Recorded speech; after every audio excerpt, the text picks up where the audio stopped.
Okay, welcome back to the Here's the Deal channel. The springboard for this video is a video that Leroy Truth Investigations put out. I will leave the link to the entire video in the description and in the pinned comment when this video gets done rendering. But I want to play a little snippet from Leroy Truth Investigations video, and then we're going to talk about this because the subject is good cops. Are there any good cops? Because this guy seems to be one. Listen to this. Policy does not supersede the Constitution. This is North Bergen, New Jersey Police Captain George Raposo. He's training a group of city employees on the need for First Amendment auditors and the government workers' obligation to honor the American rights of those auditors. We need these auditors. We need the people to keep us in check. We need the people that come and test us. So think of the auditors like that. They're testing you to make sure that you're honoring people's rights, honoring the First Amendment. You may have a policy or whatever it is, but your policy does not supersede the Constitution. The auditor could be anyone, but it's someone that's making sure they're keeping their government employees accountable. That's all they're doing. So, for example, I'm an auditor in North Bergen, and I care about where my tax-paying money is going. I go to my local government, and I make sure that they're honoring all the principles of the Constitution. So this is North Bergen, not police officer, not police sergeant. He is a police captain. His name is George Raposo. And I'm fully aware that George Raposo could be watching this video. So I'm speaking to George Raposo just like I'm speaking to all of you. Are there good cops? What does it mean to be a good cop? Are you a good cop if on one day you save a 14-year-old from a frozen lake, which is very good, or you bring a baby back from, near death from choking on something, which is very good, and then turn around and economically terrorize somebody through traffic law, which is absolutely bad, or violate somebody's rights because they were exercising their First Amendment right to freedom of press on a public sidewalk? Is that a good officer who does good things sometimes, says good things sometimes, but then turns around and sprinkles in 20, 30, 40, 50% of tyranny? Is that a good cop? Is it possible that we could come to a point in our lives where we get so desperate against tyranny and so desperate to see good cops that we start fabricating it in our lives, that we start lowering the standard, lowering the bar and go, this is a good cop. I'm going to cling to this. This is great. I understand hope, guys. One of our best characteristics and assets as human beings is to have hope, is to believe in the best of humanity. But did you know that psychopaths and sociopaths take our good traits and use them against us and use them to exploit us? And they create situations like the Hegelian dialectic problem, reaction, solution. They create a very real problem, or they co-opt a problem. They wait for the fear-based reaction because people do want peace. They want safety. They want security. They want truth. But they create the problem, wait for the fear-based reaction, and then they step in to provide the pre-planned solution. Is that what we're seeing here? Is Captain George Raposo, a good cop? I'm asking George Raposo that too, as though I were sitting down having a question with him. I'm not making any accusations. Accusations without substantiation is the height of ignorance. But let's face it, guys, we have documented proof that there aren't just this mythological concept of a few bad apples is just storybook, fairy tale, Peter Pan garbage.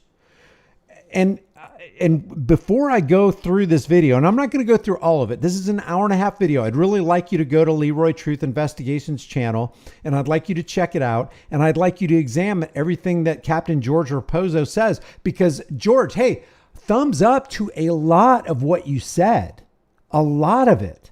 But the talk is cheap. When the rubber meets the road, are you actually a good cop? Yeah, you believe that it's good for auditors to expose government officials.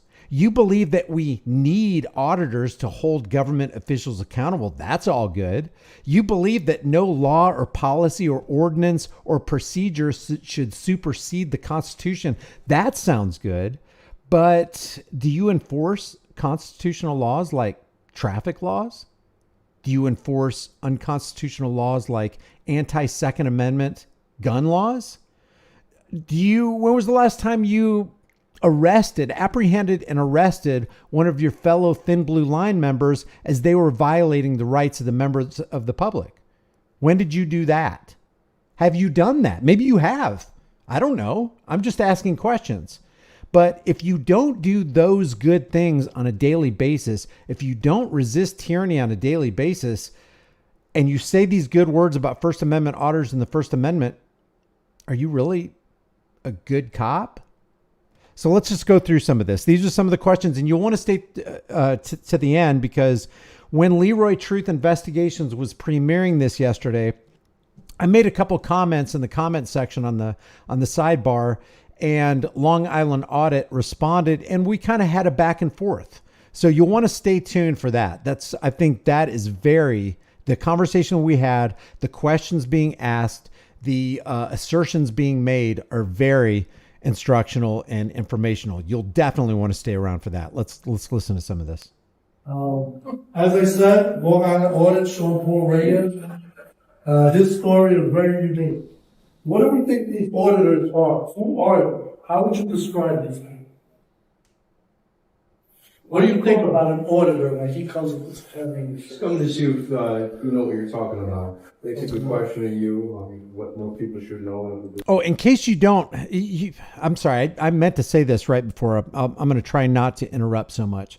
But Captain George Raposo is from the North Bergen, New Jersey Police Department, and he is in a meeting right here where he's training a group of city employees. And he tells the city employees that we need First Amendment auditors, like you saw in that clip, and that government workers, which is these guys in this room, are obligated to honor American rights, specifically the American rights of the auditors. So all these people that you see in the foreground, these are city employees that are being instructed by Captain George Raposo that you got to respect First Amendment rights, specifically First Amendment auditors. So that's the backdrop of this whole thing. So what is he basically describing? Something that's very important, something that's brought law enforcement to the peak of where it is today of education. We're talking about activism. If it weren't for these activists, which you might say, well, they're doing it for a personal gain. Yeah, maybe they are. But if it weren't for these activists, would we be where we are today with our professionalism and law enforcement, EMS, the township? We'd probably still be back in the days of Rodney King, no cameras, doing whatever we want in the Wild Wild West. Think of law enforcement 20 years ago. Picture. It's kind of an interesting statement right there. If we didn't have all these cameras, we would be back in the days of Rodney King where we're doing whatever we want. I don't know if this captain right here is speaking for himself. But if you have to have a camera trained on you to make you do the right things, you have no integrity. You have no character. That's what he said. I don't know if he's applying that to him when he says we. It sounds like he is. He's grouping himself in that. Kind of like, no, we need cameras trained on us so that we can do the right thing. You know what character is? Character is doing the right thing even if nobody sees you. Character is humbling yourself to somebody that you recognize is less powerful than you, and you not wielding your power to exercise some kind of authority over somebody. Whether anybody's looking or not, whether you ever get any credit for it or not, you're doing the right thing, whether you get exposure or not. So I thought that was an interesting statement. The officers that you know from 20 years ago compared to the officers of today. Who's a little more educated? We went from bashing heads to now we're like a social component. And we talk to people. Cops have gone from bashing heads to a social component. Most of the social component is now they're bashing heads on camera. System. We do all types of functions. So what else? Activism. What else? Who else? What else do we think of these individuals? Oh, I think it's a scam. It's a scam. Okay, why? Because they want us to arrest them on lawfully. Correct. So we think it's a scam because they're trying to get arrested and then they're going to sue. So in essence, what are we saying? Basically, they could do. No, Roy Munson, I think that's unfair. And I'm not downing you or anything. I'm not trying to out you. Roy said in the chat room, he's just playing for the camera. There was no camera, unless the courts have cameras, but there was no camera before Leroy Truth showed up.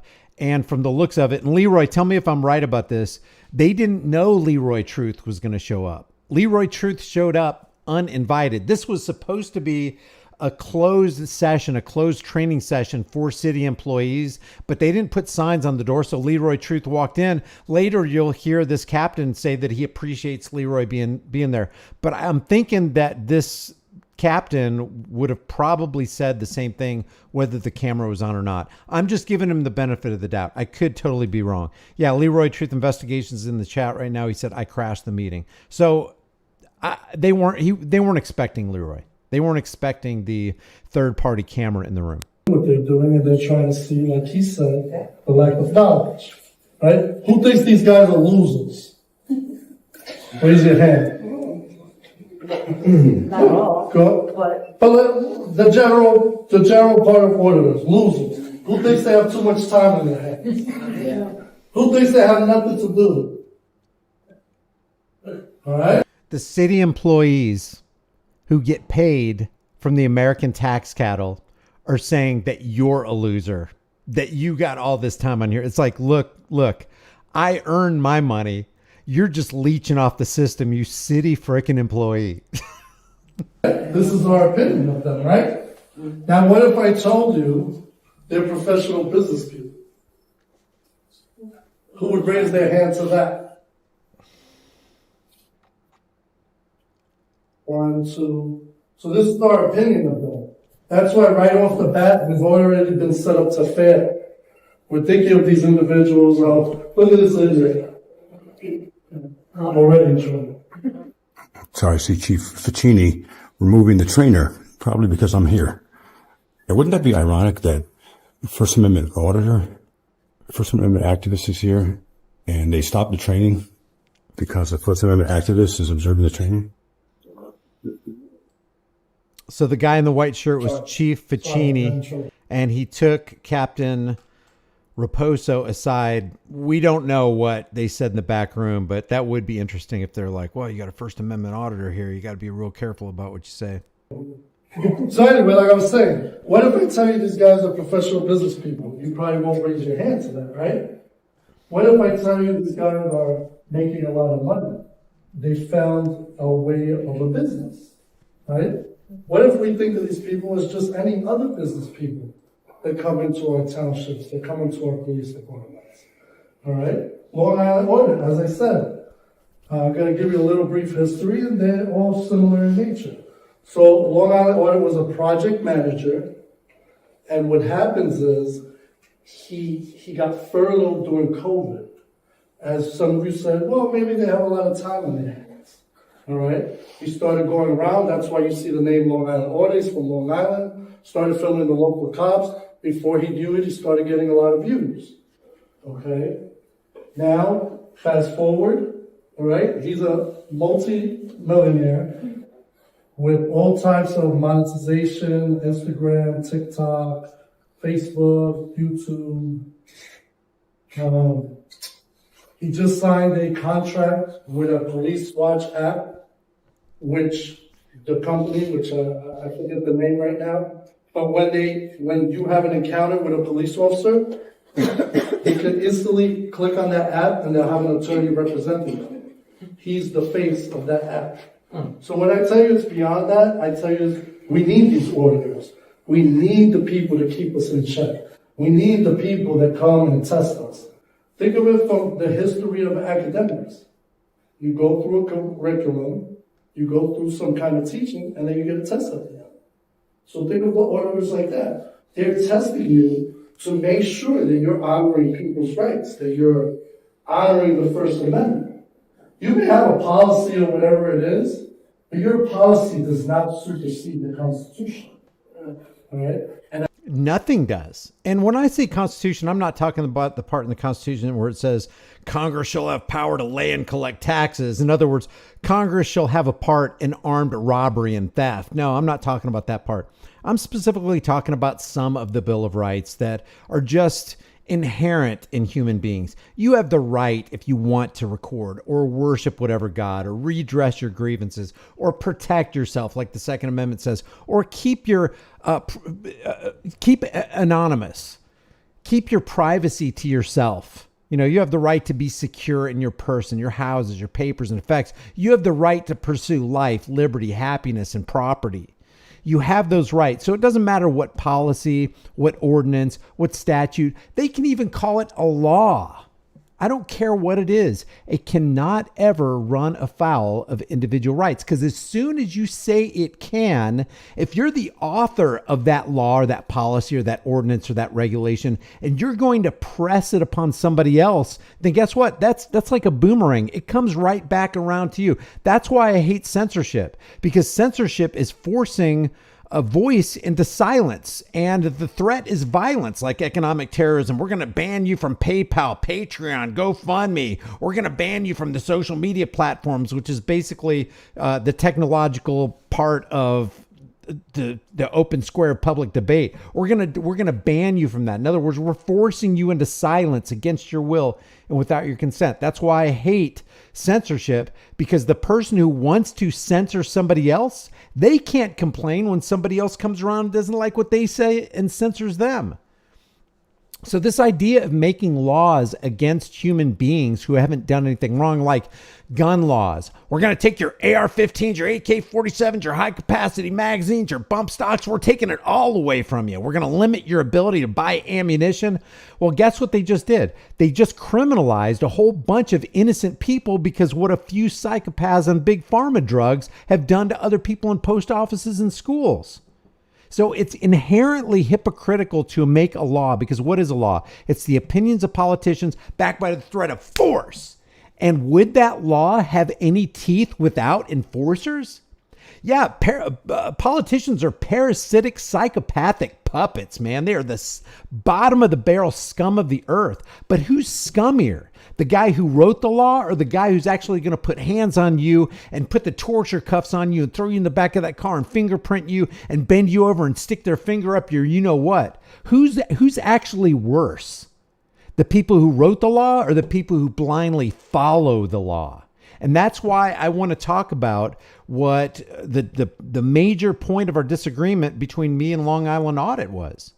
Because really all this hinges on doing the right thing. Having a moral code, having a moral backbone and a compass that directs you through every aspect of your life, whether anybody sees it or not, because that's just the kind of person you are. I think that's good. Can you fully define what an auditor is? We have to start mentioning, but what is our target topics? What are we talking about? Well, you're here Who are we today. talking about? Yeah. You're here today. I'm not going over the First Amendment in general, because that would take too long. We're talking about First Amendment auditors that come to your township. I didn't know that. Yes. I think it would be germane. I think it would be absolutely appropriate to go over the First Amendment. There's not many words in the First Amendment.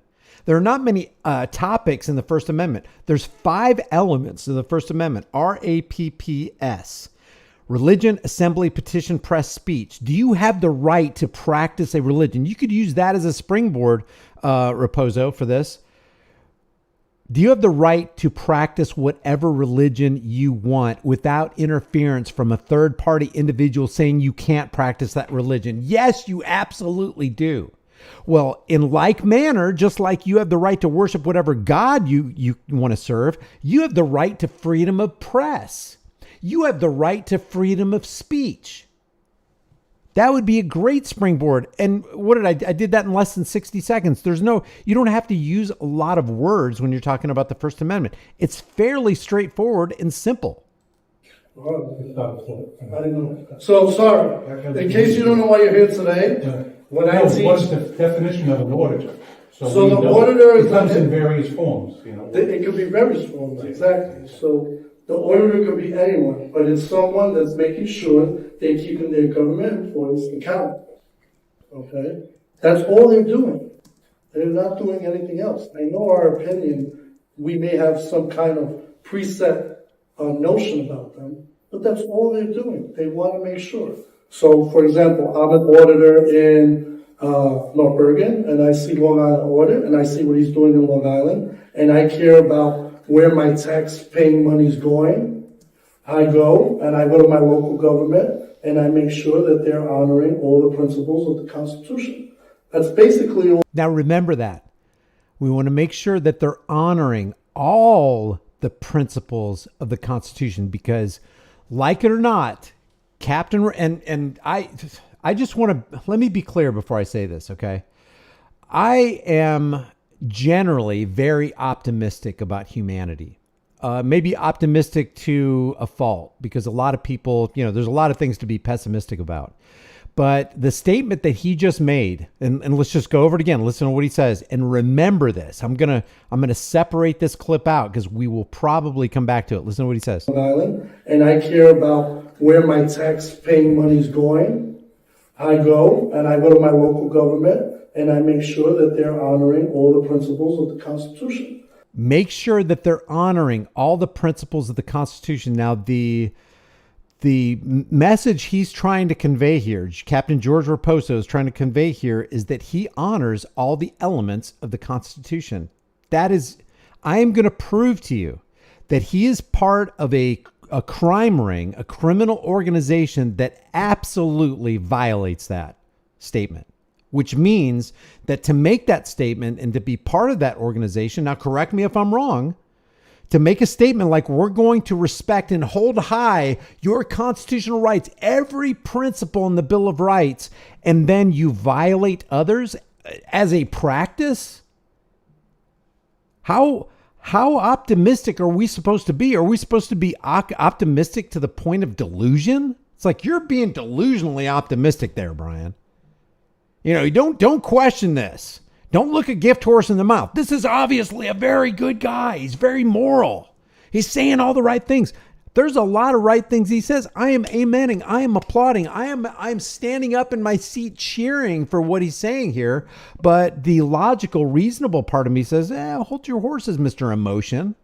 Maybe we should take a closer look at this, and we will. So I believe that this video right here is, and thanks to Leroy Truth, is one of the most important videos that exposes the psychological underpinnings of what makes up a law enforcement official.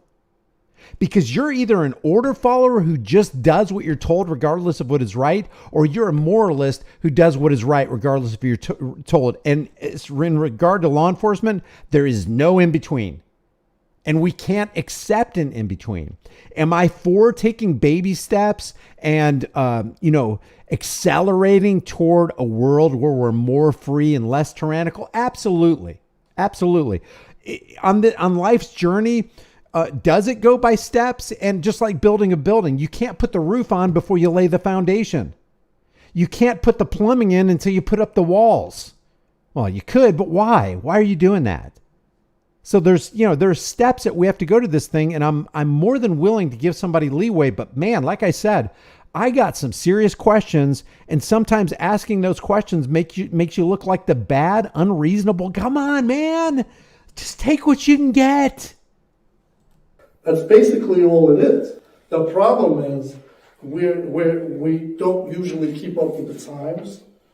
So as a result, years ago, there were no video cameras. Like the gentleman in the back is recording.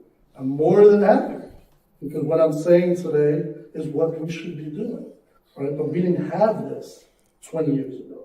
So there were no way to see what was going on. All right, so two people in the room who have got some really good channels. You got to take a look at I Am Free Inland Auditing Media. This guy does impeccable work. He does his homework before he grabs his camera and goes out in there into the wild. This guy knows what he's talking about. And Leroy Truth Investigations. If you'll do, I'll tell you what, while we're watching this, I'm going to put some links up. I'll put the links to their last videos so that you can go over there and, give them a shout out. Let them know Here's the Deal sent you. So that's the introduction to Long Island Audit.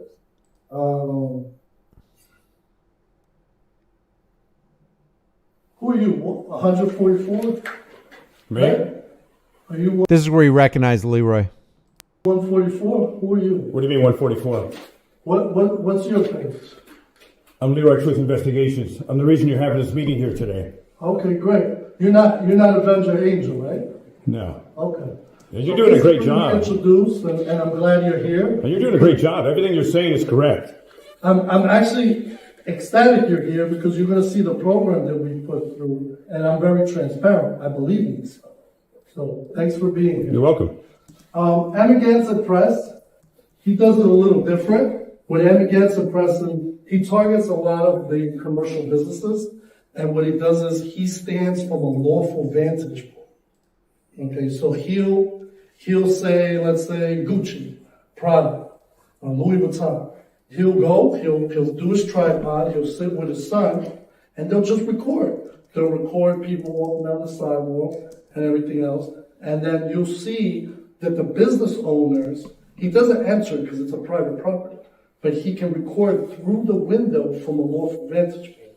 So he'll sit there with his tripod, he'll just record, and he'll see what happens. Usually you'll get these ritzy managers, really, for whatever reason, they have some retail background, so they sell luxury products, but they don't really have much more than that. And they come inappropriately and ask these auditors why they're doing what they're doing. But again, what is he doing wrong? Who here knows? How often are we recorded throughout the day? The whole day. All right? If you don't want to be recorded, you better build a compound and not go out anymore. Because in today's day, I got to admit, that was a good statement. We are surrounded by cameras every day, but you add one more camera to the mix. You add an Eli camera or an I Am Free camera or a Leroy Truth camera, and everybody loses their freaking minds. Speaking of I Am Free, I put a link to Inland Auditing Media in the chat room. Visit him, man. You will look at his, binge watch some of his stuff. You learn. I call Inland Auditing Media and Leroy Truth and some of these other guys ironclad auditors because they're not out there to just try to get views. They're actually out there to further freedom. They know their stuff. They know the laws. They know what their rights are in the parameter that they're working within, and they keep calm. There's another guy too, Full Court Press. I didn't even know about Full Court Press until I watched this video from Leroy Truth. I watched a couple of his videos talk about calm, cool, and collected. Full Court Press. I done leaved his link in the chat room for you. Go to Full Court Press. He's got this guy's top notch, 2.79 thousand subscribers. He definitely deserves and needs more. So he's doing a good job too. So let's get back to this here. you're being recorded to such a high level, okay, that you shouldn't even go out if you have a problem. So what's the difference if I put a secret camera in my butt? Are you going to be bothered by it? No, because you're not going to know about it. So when I just do it overtly, why does it become a problem? Anybody, why do you have a problem when I put a camera in your face? How it may reflect on me.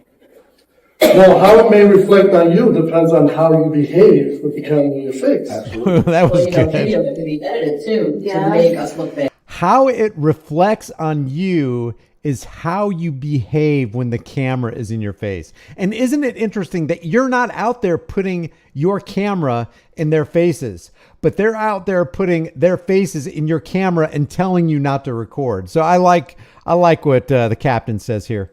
Yeah, and also it's the questions that can be asked that makes you feel uncomfortable while you're being recorded. It's not for being recorded itself. Okay? So like you said, the video could be edited. If you don't do anything to put yourself in that position, They can twist words, they can drop little things in there. Like if I say yes, they can say, change it to no. You know what I mean? Like there's so many things that you can do with technology. It's scary for people being recorded too. Even if you don't do anything wrong. A public servant is coming up with justifications on why a member of the public should not walk into her publicly funded building, and turning a camera on. Who's to say that they're not going to make you look bad? and why you have that fear, I'm sure a lot of people have I'm sure they do. That's why I said. But what is that? Again, it's a preconceived notion. Yeah. We're already set up for failure.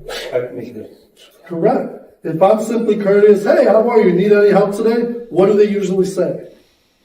No, I'm good, thank you. Leave them alone. Yeah. You don't give them an opportunity to edit the video, as you say. I don't think a lot of them do that. I think a lot of them are just checking up on their government. Right. For the one or two, there's bad apples in every In every situation. bunch, right. Right?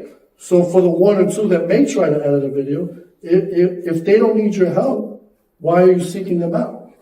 Oh, I wouldn't do that. You know what I'm saying? Yeah. So we don't like cameras in our face. We see a lot, oh, well, it's my right, it's against the law. Where do we come up with this stuff? You know what I'm saying? In 2024, everything is on the record. We're being tested as to our knowledge. So Emmett Gensen Press, that's what he does. He goes to the private stores. So if Emmett Gensen Press comes to a city near you, he's probably going to come to one of your shopping centers and stand in front. All right? We can't expect the store owners to know the law when the police officers don't know the law. And I'm not saying they don't know the law. I'm saying logically, from the chain of command. All right? So what I like to say, and what we're going to learn throughout the process, is we're going to educate and inform. There's always someone who knows less than us. Like, for example, I'm good at First Amendment auditing. I'm probably terrible at purchasing.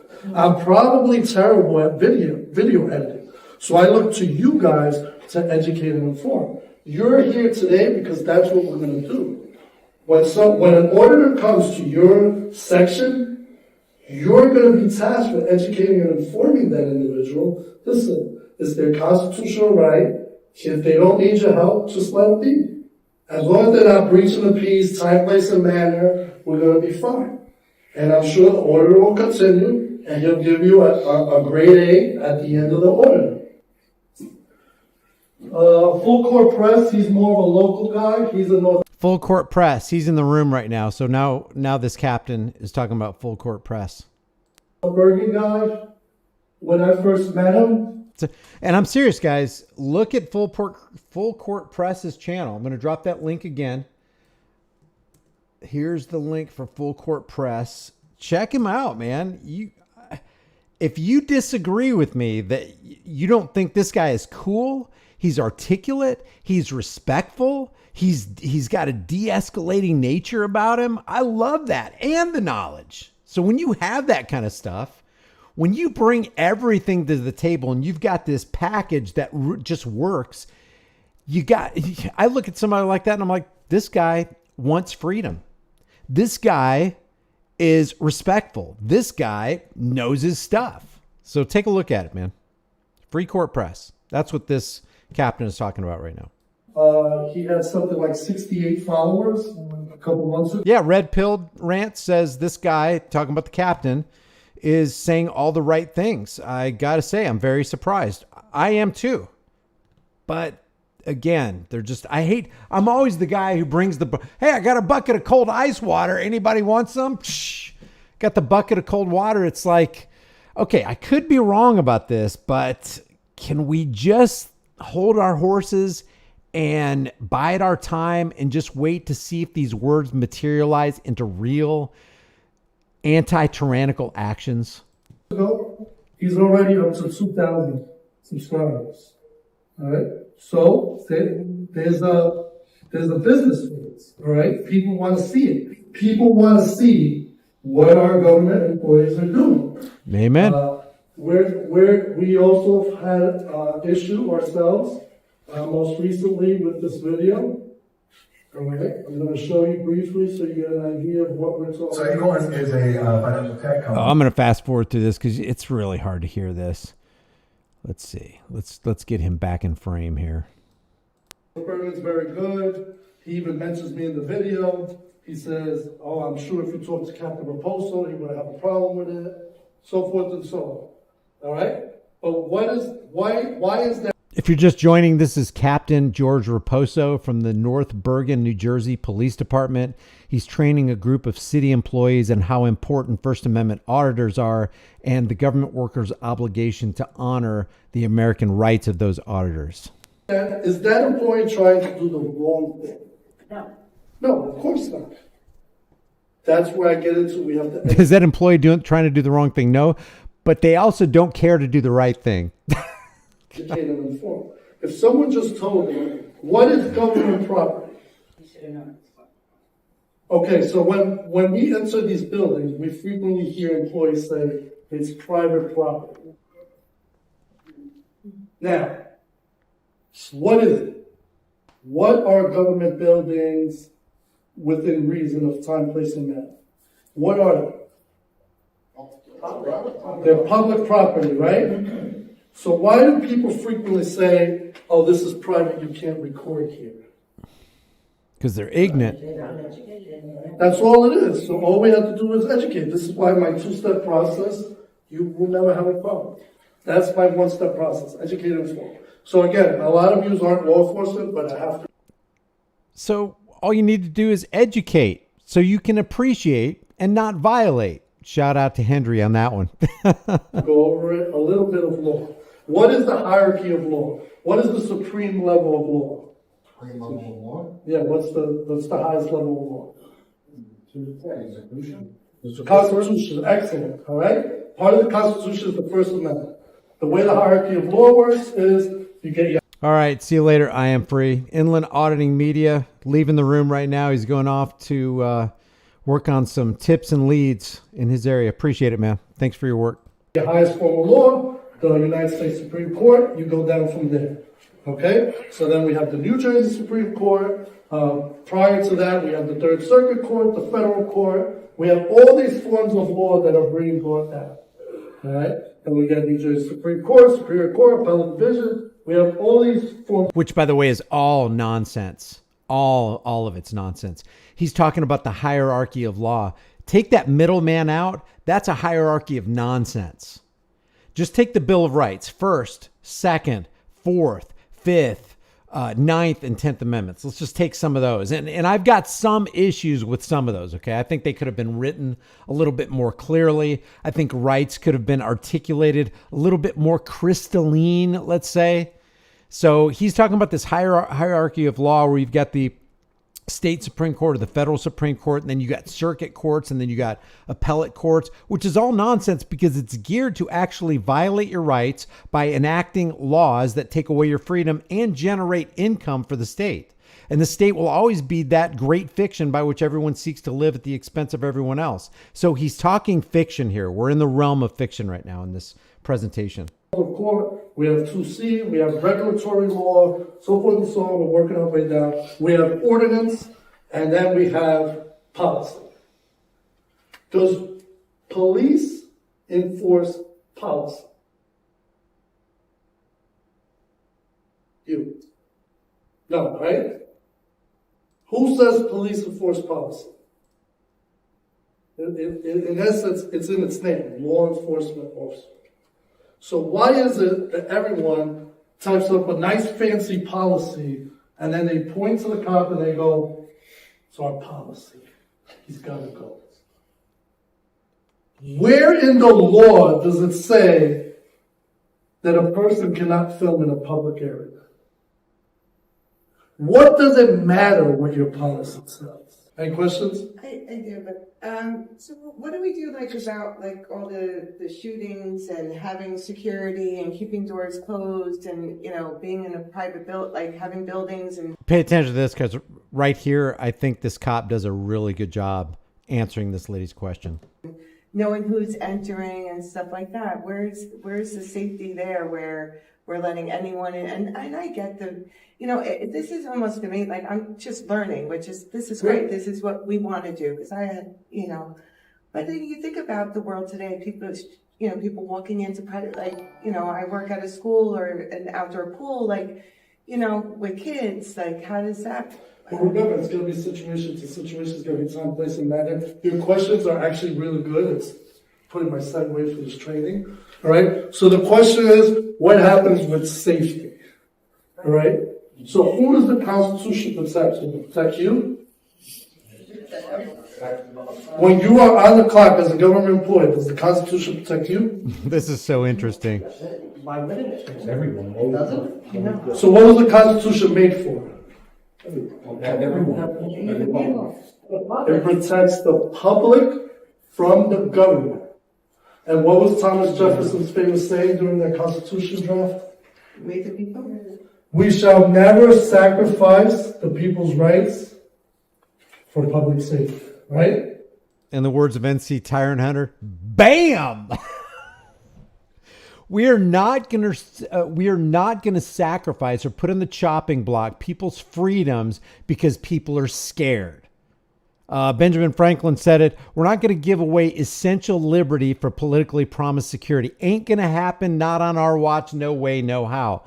I love the way he answered this lady's question. Hats off to you, Cap. So what's that saying is going to On that, just to be specific. What are you saying? They should just shoot up the place? No, of course not. That's not what I'm saying. What I'm saying is saying public safety is not an excuse to restrict people's rights.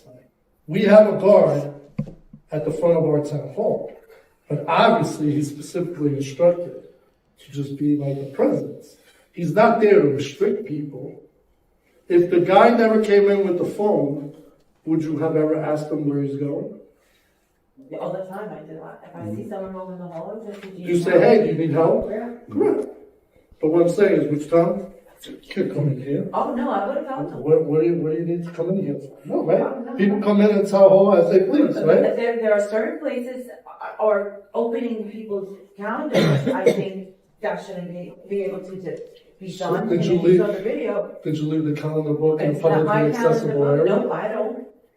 Where's the calendar book? It's in an office that shouldn't be have public access. It has people's personal information there. Yeah, but there are certain offices that I bet every door has to be open. I'm not saying. No, I'm that. asking because That's the what video. we're going over step by Right, step. 'cause that's what I was confused about. What I'm telling you is we're talking about publicly accessible. And I'm not calling anybody lazy by any stretch of the imagination. I'm not trying to sort You it. gotta get up, yeah. What I'm saying is, it is not the auditor's business to create privacy. It is your job to create the privacy. So if, for example, Bam! It's not the auditor. It's not the guy with the camera who is obligated to create safety in a public place. It's your obligation. It's your duty, public servant. You're the one. He's going to make a really good point here. He's like hitting some out of the park right here. Just gotta call a spade. Okay. Just if the uniform bothers you, if the clown suit bothers you, just get out of that mode and just hear the words. It's up to you to create the privacy, public servant. It's not the guy with the camera. We do not give up individual rights because somebody's scared. Your fears do not end my rights. my computer screen is facing the public, and the auditor, from a lawful vantage point, can get social security's, date of births, and everything else, whose fault is that? Well, can I say, oh, you can't be here? No. Listen, no. No, but The point is that the camera, your screen is facing the. Oh, we got the chief coming in on this. We got the chief talking about whose obligation it is to create privacy. Listen to this guy. Let me back it up a little bit here. The chief's going to get in on this. Little piece of the action there. Listen, no. No, but The point is that the camera, your screen is facing the public. It's accessible. right. What he's telling you But is you that's- have to create the privacy, I'm not- meaning just turn your computer. Yeah, but I'm not talking about the computer. I'm talking about actually opening up someone's. We're going step by step, just so Yeah. people develop base. So I'm starting here. Yeah, right? that I Easy. understand. So now the computer, the calendar book is the calendar book. I'm telling you that the auditor is standing right here recording everything. Oh, no, yeah, I would either close out my screen. Yeah, I get that one. But what do we normally tell the auditor? Get out. Get out why? Get out why? You know, you may think some of these auditors are irritating, and maybe they are, okay? But there's a larger point to be made here. If anybody walks into a post office, or they walk into a DMV, or they walk into a hospital, and there's a computer facing the general public that has somebody's private information on it, shouldn't Americans know about that breach of privacy on the part of the DMV or the post office or the health professional? I mean, If there is a net gain to society to be had by the existence of First Amendment auditors, wouldn't that be one of them? I bet most Americans don't realize that a lot of those monitors are turned toward the public, and anybody with a photographic memory, or all they have to do is memorize a social security number. And then they got you. And then they can steal your identity. So if you have an honest First Amendment auditor who's got his camera and he's saying, hey, and the issue comes up, these are private records, HIPAA. It's like, why are you bringing up HIPAA? HIPAA doesn't apply to anybody else but the medical professional whose private records are in their possession. It's up to them to keep those records private, not a cameraman, not the police officer, not the guy on the street, you medical professionals. People are always crying out, HIPAA. HIPAA only applies to one demographic in society, and the probability that it's you is nil. Unless you're a healthcare provider and, who's been trusted with private documentation of patients. HIPAA doesn't apply to the cameraman. Stop saying HIPAA. Stop calling men with guns because you think they violated the HIPAA that they can't possibly violate because they're not medical professionals. Unbelievable, man. The amount of ignorance in this world it's Everest size. Let's just be honest. You can't record this. Why? Perfect. Now we got one more step. Get out. You can't record this. Why? There's restricted personal information. Now, whose fault is that? Is it the fault of the individual who's standing in a lawful area and your setup, whoever designed your desk and your computer, said, hey, let's expose to the world? Or just turn the desk around and now there's nothing exposed. So I get this question. I go, okay, so this is going to start to get good, okay? There's a couple more minutes left on this. And like I said, this is an hour and 24-minute video. I'll leave the link again in the chat room. It will be in the description. It will be in the pinned comment to Leroy Truth. But really, I would urge you to put your thinking caps on for this one, because we're going to get deep in the weeds on this on multiple levels, and I'll try to remember to point all this stuff out. And then we're going to swing back around, and then we're going to talk about the disagreement that Long Island Audits and I had in the chat room while Leroy was premiering this video. But listen to this right here. This is important. You mean to tell me that we're going to cater to them? Yes, they're the public, we're the government employee. That's exactly what I'm telling you. So I don't know what the deal is. I don't know why that just started peeking out. Hold on, let me turn some of these levels down here. Let me just play that over, because that was so peaked out it was hard to hear. But this is a great point on the part of this captain. So I get this question. I go, you mean to tell me that we're going to cater to them? Yes, they're the public, we're the government employee. That's exactly what I'm telling you. So they say, oh, I got a good one. I got because we got to find every which way around this. And I don't mean specifically North Bergen. I mean, I've taught all over the state. And I get hundreds of questions. I get a comment. Oh, I know. Sexual assault victims. I got it. The auditor cannot be in that public place because the sexual assault victim is telling her story and they have certain privacy expectations. Is that a good one? I think it's a good one. Is that a good These are great points, man. These are great points. one? Is that a good one? Should the sexual assault victim tell her story while the auditor is behind her recording? So what should we do? Tell the auditor to leave, right? Move the girl to a private area. It's the Bam! NC Tyrant Hunter, you should copyright that. Bam! Yes, it's up to you, public servant, to create the privacy. If you don't want to hear this story from this victim, then take her into a back room, not in a public place, because if the guy is picking it up with his camera, maybe somebody else is picking it up with their ears. If you're really that concerned about this survivor of this horrible thing that happened in her life, then take her to a private area. This is really, it's not even close to rockets. It's barely basic mathematics. same. And the examples I'm giving you are, that's why I started with that. It's always going to be the same. If you don't want someone touching your calendar, move the calendar. He's not going to be able to go into your office and open your desk. He's not going to be able to do any of these things. He's not going to do any of these things. They just want to see, are you respectful or not? And they're going to keep about their business. That's it. You're going to get one or two bad fish. There's one or two bad fish everywhere. There's one or two bad fish in Alberta, Union City, Town Hall. There's one or two bad fish everywhere, except in police departments. It's not just a few. It's a whole school of them, man. Look under your boat. They're all over the place. You get that everywhere. But generally, they're not threats. They're recording. The last thing they want to do is violate a right, be disorderly, or be anything that they're giving you the evidence of their inappropriate behavior. So the moral of the story.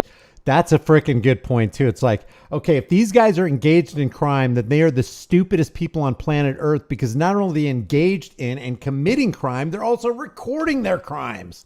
Is you have to create the privacy. They don't have to create the privacy. Oh. They're a member of the public. The Constitution. Oops, sorry. There we go. Constitution protects them. So if you don't like it, that the Constitution doesn't protect you, the Constitution wasn't made for government employees. All this really started after 9/11. But if you're upset that the Constitution doesn't protect you, and again, take that logically. Obviously, we protect you. If the guy puts you in the face, we're going to come up there and do what we have to do, make an arrest. Okay, now this is a good point too. Okay, so you guys know me. You know what I think about government. Governo and mentis. It's to control the mind, or mind control. And even if the mind isn't part of that, which it is, where the rubber meets the road, what government is and what government agents are is they specialize in using force and violence to make people conform to their rules, laws, ordinances, and presuppositions, and basically their edicts. Okay, so that's what government is. Government is the idea that a person or group of people has a higher claim over your life and property than you, to the point where they initiate unjust force and violence on you, where if you did the same thing, you should rightly be jailed and all of society should ostracize you. But government agents do that under the auspices of, oh, wait a second, we can do it because we have this thing called qualified immunity, and you can't prosecute us if we off a Daniel Shaver, or if we stomp on a Tyree Nichols, or if we abuse a James Boyd, or end the life of a Philando Castile. You can't do anything to us. As a matter of fact, Philip Brailsford, the guy who eliminated Daniel Shaver, was acquitted when he clearly committed his crime on camera. Look at Amber Geiger. She got 10 years. She's up for parole this year, and I bet she walks. And then the rest of her time will be served under, supervised probation or whatever. There's a different standard, and that's what government is. It's this construct of belief that is based completely in fiction, that somebody has a higher claim over your life and property than you, and it's just not true. But having said that, people who enter the field of government and become government employees, you've got to understand that once you don that mantle of being a government employee, your rights are shelved while you're being that government employee, and your duties come upon you. And what's the duty? What's your primary duty as a government servant? To not violate, but rather protect the rights of the people that you're claiming to protect and serve. And I'm not talking about this enigmatic, let's uphold the Constitution. Not only not violate rights, but make sure you go out of your way to safeguard the people's rights. You have the duty, you have the obligation.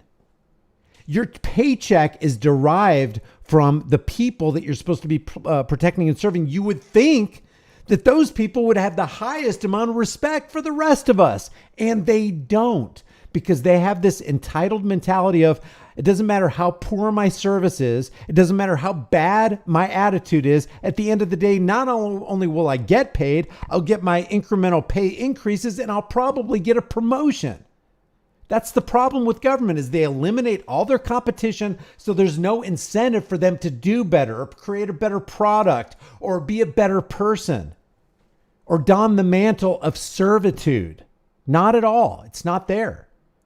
So what he's trying to convey here, and I applaud him for doing that, is, hey, you've left the Constitution, you've left your rights for your 8-hour or 12-hour shift when you become part of the government. And now your rights turn into obligations to serve and be underneath the public that you're supposed to be actually benefiting. And oftentimes the exact opposite occurs. Oftentimes, all the time. A public servant, a servant comes up to a lord. Like, let's put this into perspective. If they are truly public servants and they really mean they're public servants, then wouldn't they treat us like kings and queens? Wouldn't they treat us like we're the lords and we're the masters and they're the servants? When was the last time you saw a servant economically terrorize a lord or master? When was the last time you saw a lowly house slave arrest a king? This is how we should be looking at this. If you're in government, you're the servant, you're the lowly house servant, and you've done that by choice. You volunteered for that position. You've said, I'm treating the rest of you guys while I'm on my 8-hour shift. You guys are kings and queens, and I will treat you as such. I will have a bowl of, whatever you, apples, Snickers, orange, health food, junk food, whatever you want. I am here to, sir, I noticed your shoes are a little bit out of sorts. I have some polish in the back. You want me to take care of those? This isn't hyperbole. I'm not exaggerating. If you're actually a servant, then act like it or stop calling yourself a servant. If you disagree with what I said, if you agree with what I said, put a 1 in the room. If you disagree with it, if you think it's that's demeaning, then put a 2 in the room. I'm open. But the way I see it, if you're going to call yourself a servant, words have meaning. And if you're claiming to be a servant, then you better be serving. You better be fulfilling your duty and your obligation to benefit me. That's what I'm here for. You better not take away my rights. You better not infringe. What I'm saying is, you're saying the guy coming with the camera, so I have no rights? No! Because the case law, Fields versus the city of Philadelphia says what? Anybody? I already gave you the answer. We could film government employees. So if the Third Circuit Court is saying that they can be filmed, what does it matter what your ordinance says? All right? Now, this cop just taught me something because I wasn't aware of Fields versus City of Philadelphia. Were you guys? There's actually two court cases that not come into one, but they're side by side. Fields versus City of Philadelphia. I think that it's important enough and it's got enough instructional value that I might make a separate video on this. So just stay tuned because now he's about to put his foot in his mouth. He's about to undo every good thing he just did. We're talking the highest levels of government, okay? Okay, so this is what I got a problem with. Listen, this is the very end of Leroy Truth's video. Listen to what Captain Raposo says here, and then weigh it against what he just said and weigh it against individual rights. Identification is not always absolute. During driving, 3-29, while you're driving, you do have to present your license and call request. So not saying to his incident, I don't even know what happened. He just reminded me, I forgot to cover that. We're talking about situations where we're interacting with people on a public street. Driving is a whole different thing. So don't go driving now and be like, Captain Raposo, I don't got any shit. That's not what I said. All right. Remember, I said obstructing is another unlawful act. It is built into 39.3-29. Upon request of the officer, you must provide your driver's license, registration. So at the beginning, he says policy does not trump individual rights. Amen. I totally agree with you, Captain. Totally agree. In the beginning, he said there's no policy, no law, no ordinance, no regulation that can come against your individual rights, except traffic law. And Eric Farmer just hit the freaking nail on the head. This is all just a psyop. He just psyoped us, guys. And Raposo, if you're listening to this, Leroy Truth says that there might be an opportunity sometime next week to get onto a chat discussion if Raposo's commanding officer allows it, to get on a live stream with me and Long Island Audit and Leroy Truth Investigations. I'm going to ask him these questions. Why did you initially go freedom on us, and then you turn tyrant on us. He's saying laws, rules, ordinances, and regulations do not trump individual rights. Your fears don't trump individual rights, but traffic law does. And then he gives the ordinance. I'm going to play this clip again. Listen closely to what he says, because he undid everything he did. You know, all that fresh water he just poured into your mug? Well, he just put a couple drops of arsenic in it. Are you going to drink it? Are you hopeful now? Do you see what I'm saying, Captain Raposo? This is why we have to develop an extremely sensitive intoleration or an intolerant attitude toward any measure of tyranny, and never accept it, and always call it out and always resist it. If a law is unjust, and traffic law is, it's just a revenue generating scheme, guys. Let's just be honest. If a law is unjust, a man is not only right to disobey, he is obligated to do so. Why? Because it's the right thing to do. And people who love righteousness do what is right. And they can't tolerate what is wrong. They want to drink pure water. They don't want arsenic in it. They want to be refreshed. They don't want to be sickened. They don't want to perish. So let's listen to this again. Oh, Brian, you're just making a big deal out of nothing. All he mentioned was giving your ID when you're on traffic.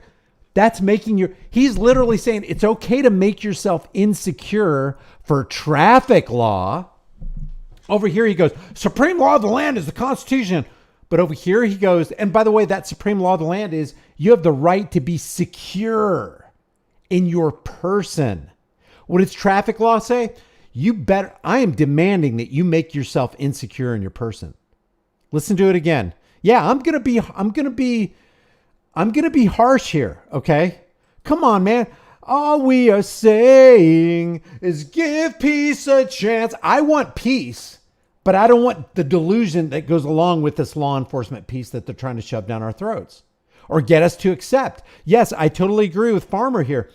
This is a psyop. This is a psychological operation. This is the surgical precision of a psychological operator getting into your mind to get you to accept certain measures of tyranny like we haven't taken it hook, line, and sinker already.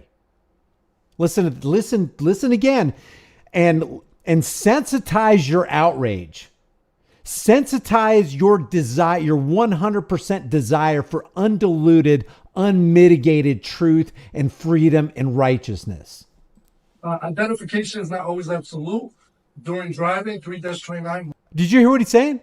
Your right to be secure in your person is not absolute. It's kind of like what, and we'll go over what New Jersey State, including these law enforcers in New Jersey, are doing as they trample your Second Amendment rights. We'll go over that in a second. And then we're going to get into the Long Island audit back and forth that we had in Leroy Truth's chat. But listen to this. He's basically saying, no, it's okay to be insecure in your person under traffic law because we say so. Identification is not always absolute. During driving, 3-29, while you're driving, you do have to present your license and come across the police officer. Not saying to his incident, I don't even know what happened. He just reminded me I think that's a cover. We're talking about situations where we're interacting with people on a public street. Driving is a whole different thing. So don't go driving now and be like, Captain Post I don't got any shit. That's not what I said. All right? You know what C.S. Lewis said? He said the safest road to hell is the gradual one. Soft underfoot, without sudden turnings, without milestones, without signposts, but it still leads you to hell. That's tyranny. This is attributed to the guy with the funny mustache, but it was written by a person named Pat Miller who wrote this book. But a lot of people say that he went to the guy with the funny mustache, but he basically said, we're going to take away their rights a little at a time by 1,000, almost tiny, microscopic, imperceptible reductions until they reach past the point where it's too late to get your freedoms back. That's what he's saying here. You need to accept First Amendment auditors. You need to respect them. You need to turn your computers away and you need to create privacy. All good stuff. And then he comes along and he pollutes the well. He muddies the well. What the frick? Are you being unreasonable? Am I really being unreasonable? Isn't that how we've gotten tyranny? I mean, whether the Constitution be one thing or another, this much is certain. It's either authorized such a tyrannical government as we have, or it's been powerless to stop it. In either way, it's unfit to exist. Yeah, it looks pretty snazzy under the glass over there, the bulletproof glass in the National Archives or in the Smithsonian or wherever the Constitution is sitting. Looks pretty snazzy. I love that writing. That parchment is invaluable. It's priceless. But what good does it do you when we have the Second Amendment, but they're out here willy-nilly, creating AR-15 assault weapons ban, high-capacity magazine ban? How many bans are there in California, by the way? And when you ban anything, you're actually criminalizing people who are innocent. I mean, en masse. That's tyranny. You cannot accept a microgram of tyranny. You can't accept a nanoparticle that's been obliterated by CERN into 1,000 tiny pieces of tyranny. You can't. You can't accept it. It's unacceptable. Why? Because it leads us to the police state that we're currently living in and that we're trying to resist. You know how much energy it takes? I would much rather be doing like some kind of social experiment video or whatever. But there's so much tyranny. And there's so many voices that need to be lifted up against the veil of darkness, which is constantly encroaching. Guys, people like this are planning CBDCs against us, the central bank digital currency. They want to force us into their own surveillance coin. Not just the United States, but America. And guess who's going to enforce that? Guess what troops are going to come to your door and make sure that your bank account gets confiscated or your vehicles are removed from your driveway or your house gets foreclosed on? These guys are. They would never do that. Oh yeah, just learn the lesson of Katrina. The people who stayed back during Hurricane Katrina, who tried to defend themselves with their firearms, the cops went door to door and put them in handcuffs and sat them on curbs and took them to the police station. They're not going to protect us against a Red Dawn scenario. We will not be fighting side by side with people like this because they're more than willing to take your rights away as long as it's just under traffic law. Can you get a little tyranny with that? Of course you can get a little tyranny, but it doesn't stay microscopic tyranny. It's growing like in a petri dish. And the next morning you come back and the petri dish lid is popped off. And then you come back the next morning and the entire lab has been overrun. Then you come back the next morning and it's all over the buildings and it's reaching out into the county and the state. And then it's all over America. That's what tyranny is. It's cancerous. It's malignant. And it doesn't stop growing. And it never sleeps. And it always has a good face and it's always kind. The alibi of tyrants will always be the safety and well-being and the rights of the people. A tyrant's not going to come up to you and go, well, we're about to pick into your rights now. We're about to dine on your rights. You're not going to have any rights anymore. No, they go, hey, I'm here to protect your rights. That's what all tyrants say. I'm here to relieve your burdens. I'm here to be your savior. They're not going, hey, I'm the demon from hell and I'm about to jab a pitchfork into your chest, boy. That's not how tyranny presents itself. They want to take away your rights by 1,000 tiny microscopic nanoparticle diminishing particles. And they don't want you to be none the wiser because they don't want you to resist. Because they know if they take it too quick, too fast, well, you're going to stand up against it, and they just can't have that. And then a whole bunch of other people stand up against it, and, well, we don't want to be outnumbered, so we'll just go ahead and nitpick at it. And then we'll get the psychological operation component to it is we'll get all the people on our side. So they're not just accepting tyranny, they're demanding tyranny. They're going to the voting booths to vote for Genocide Joe or Rothschild's Trump. I like take the guns. I don't know, Mike. I like take the guns first, due process second. Red flag laws, extreme risk protection orders. Yeah, okay. Save the savior complex. Remember I said obstructing another unlawful act. It is built into 39.3-29. Upon request of the officer, you must provide your driver's license, registration, insurance. Yeah, so incremental reductions. Okay, so there was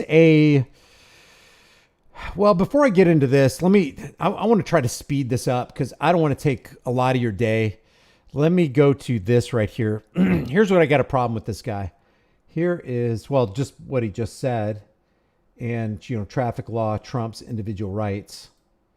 Okay, so this is the North Bergen Police Department, North Bergen, New Jersey Police Department website, where you have to fill out a firearms application before the law enforcers that our captain here, our dear captain, works for. He works for a criminal cartel that will not let you exercise your Second Amendment rights of self-protection and buying anything you want without restriction.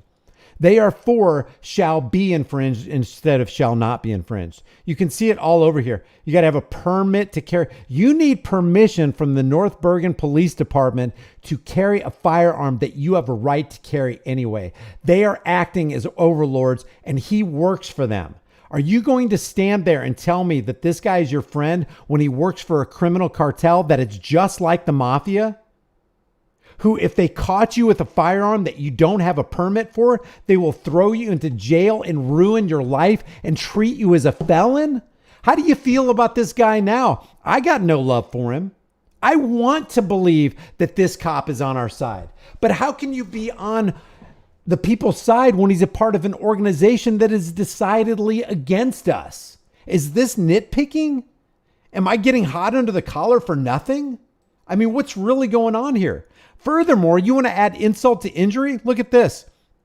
Applicants must be 18 years of age to be eligible for an FID card and 21 years of age to apply for a pistol purchase permit. In other words, you can't have a firearm. You cannot fulfill your birthright of the Second Amendment that's articulated in the Second Amendment unless you go through this guy's criminal cartel organization. Are you going to change that, Captain? Are you going to continue to be a part of it, Captain? And are you going to continue to look at us with a straight face and say, the organization that I am with absolutely upholds all individual rights without exception? Are you really going to sell us that bill of goods? Let me remind you of the thing that I was going to come back to. Listen to what he says right here. This is what he said prior. So, for example, I'm an auditor in North Bergen, and I see Long Island audit, and I see what he's doing in Long Island, and I care about where my tax paying money is going. I go to my local government, and I make sure that they're honoring all the principles of the Constitution. I make sure that they're honoring all the principles of the Constitution.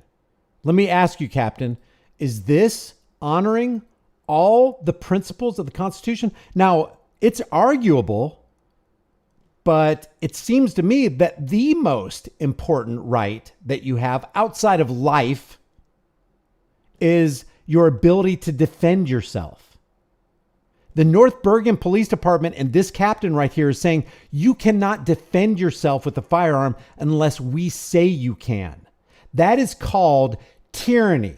That's the fangs coming out and the claws retracting. I got no love for somebody who's going to do that. You're going to tell me that a single mother of 3 who lives in a horrible neighborhood in New Jersey has to wait or have a background check subjected to her while she could die tonight because somebody breaks into her house while she's trying to protect her kids. That is the epitome of evil. And you want to add more insult to injury? Look at this. Do you guys know what Everytown USA is? Everytown USA was founded and funded by this tyrant, Michael Bloomberg, and they rate New Jersey as the 7th in the country for the strongest gun laws. In other words, they are number 7 on the list of 50 for being, that's how against the Second Amendment they are. New Jersey has among the strongest infringement laws in the country, and this guy is a part of it. I ain't cutting you any slack, man.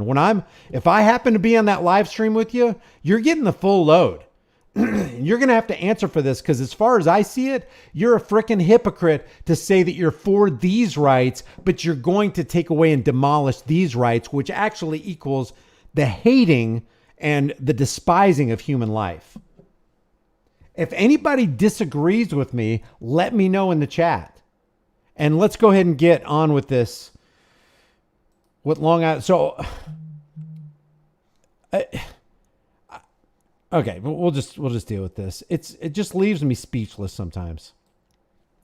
So while Leroy Truth Investigations was having the premiere, I hopped in the chat. Long Island Audits was in there. And Long Island Audit says, he's referring to Attorney Shield, we are going to change police interactions in America. Good. That's what we need. We need good police interactions in America, i.e. we need the cops doing what they're supposed to be there doing, and that is protecting and not violating rights, period. All rights. First Amendment rights, yes. Auditing rights, yes. Second Amendment rights, yeah. That means no cop in any federal building will ever disarm you or have a problem with you walking into a federal court building. That means the cops will tell the judge when the judge says, get Leroy Truth out of here. He has a firearm. And oh, by the way, go ahead and arrest him because he's a felon. That means that the cops will say, Judge, you are freaking out of your mind, you freaking tyrant. He has a perfect right to have a gun in a federal building, in a post office, in a restricted zone or whatever, in a gun-free zone. When I see that, I might be convinced that the cops are actually there for good. I told Long Island Audit, I said, thanks for sticking your neck out for the rest of us, because he does. He was thrown in prison. I wasn't. He was forced to eat their food. He was forced to have a body cavity search, in the name of freedom and pushing the envelope back and pushing tyranny back. I freaking applaud that. He stuck his neck out. I didn't. I'm just sitting here. I'm just a pipsqueak behind a desk. I respect anybody who goes out there and looks tyranny in the eye and goes, no, I'm standing firm, and doesn't. I like how Sean does it. I don't have a personal problem with Long Island Audits. Do we have disagreements on certain things? Yeah, but that doesn't mean I have anything personal against him. It seems to me that there's a lot of people in this community that have personal things against other people, and it just seems like it's really weird. I mean, we really do need to unite, but we got to unite on truth. We can't just play patty cake. Long Island Audit says, and I amen, policy doesn't trump our rights. I said, constitutional rights, Constitutional rights was in there. I was telling her to hold the line. These cops have to put their money where their mouth is. Talk is cheap. And apparently this captain's talk is cheap because he's basically saying don't violate rights, but we'll violate rights whenever we want to, and we'll make any excuse for it, i.e. traffic law or every town USA gun laws. Next one. How many people has this cop thrown into a cage under the war on drugs? That's another thing. There's nothing more unconstitutional than the war on drugs. It's not a war on drugs. It's a war on the people. The prison industrial complex increased capacity exponentially after Tyrant Nixon declared a war on drugs. Drug abuse and addiction, I'll tell you that. How many no-knock raids has this captain been a part of? These are some of the questions I'm going to ask him. I really hope he appears on the live stream. How many people has he economically terrorized? And just as importantly, how many of his thin blue line gang members has he personally arrested for violating rights? I bet the answer is 0. Leroy Truth Investigation says, here's the deal. You're right. Many police officers do, violate rights. And I also ask that people have an open mind about this particular police officer. That's fair. That's fair. I know for a fact that he's very sincere. He could be sincere. Okay. But there are a lot of people who are sincere that are sincerely wrong. They're sincerely hypocritical. They're sincerely tyrannical. And I'm not giving Leroy Truth grief for this. I think it's a good idea to have an open mind and never reject the truth, no matter who says it. I mean, are you going to reject the truth? I'm just thinking, I'm spitballing here and trying to come up with one of the most evil people I know. So let's say Hillary Clinton states a truth. The sky is blue, the grass is green, and central banking is criminal. If Hillary Clinton said that, I'd be like, amen. That doesn't mean I'm for Hillary Clinton. But what she said there was absolutely right. The sky is blue, the grass is green, and the federal Zio criminal cartel known as the Federal Reserve, which is central banking Rothschild's cartel, is utterly 100% top to bottom corrupt. I said, does this cop enforce anti-Second Amendment gun laws? Of course he does. It's his job. It's on his website. That's what his organization does. That's what they're all about. They're in the back pocket of Bloomberg and his ilk. I said, what state agency does this cop work for? Leroy Truth Investigations tells me North Bergen, New Jersey. That's when I did a quick Google search about North Bergen, New Jersey, and New Jersey in general and their gun laws, and then found out that you have to go through them to get rights that you already have, which is utterly ridiculous and detestable and tyrannical. Long Island Audit said so many people have such a blind hatred toward law enforcement. I understand, but when's the last time you went to a public meeting for your town? We need to do better and go after the lawmakers. I agree. The lawmakers, like they did back in the 1800s, early 1800s, maybe it would be a good idea. And I'm not suggesting this. I'm just throwing this out there as a point of historical fact. Maybe the vat of tar and the bag of feathers would be a good idea with regard to political parasites and anybody who would violate your rights. Maybe it'd be a good idea to reinstitute some of that stuff. I'm not saying you should, but maybe it's a good idea. Yeah, so political parasites are a bad factor and a corrupt cog in the wheel of the political realm. No doubt at all. But I think this obfuscates and puts a smokescreen up for the real issue. Is it really a blind hatred for law enforcement when you face the fact that guys like this are involved in acts of tyranny like this or this? Is it really blind hatred? I mean, I don't view it as such. I don't think that's blind hatred. I think that's educated, well-honed, laser-focused, justified hatred, in my opinion. If anybody disagrees with me, I want to know. I'm not here to make enemies, but I'm also not here to win a popularity contest. I'm not just here to rock the boat, just to rock the boat and see how many people I can shake out of it. If we got to rock the boat to dodge the shark, maybe we should do that. Maybe there's a legitimate reason that somebody wants to get up and rock the boat and cause alarm and create an attention on a dark area that nobody wants to pay attention to. Maybe there's a reason maybe there's a place for that. When was the last time you went to a public meeting for your own town? I think that is an irrelevant question. And if there's relevancy to it, I'd like to hear it. I appreciate people who attend town meetings and expose darkness. But what good has any of that done us? I mean, really, if it has done good, I want to hear about it. This cop is an active Second Amendment violator according to his own policy, is what I said. He's part of a criminal network that criminalizes those who exercise their Second Amendment. He's a tyrant and he's lying to you. I don't just believe that. I just showed you the receipts. I showed you the proof. Here's the link. So I put the link in the chat. Long Island Audit says, here's the deal. Your kind of thinking won't change anything. Well, just causes more division. Respect. How can you cause division by speaking the truth?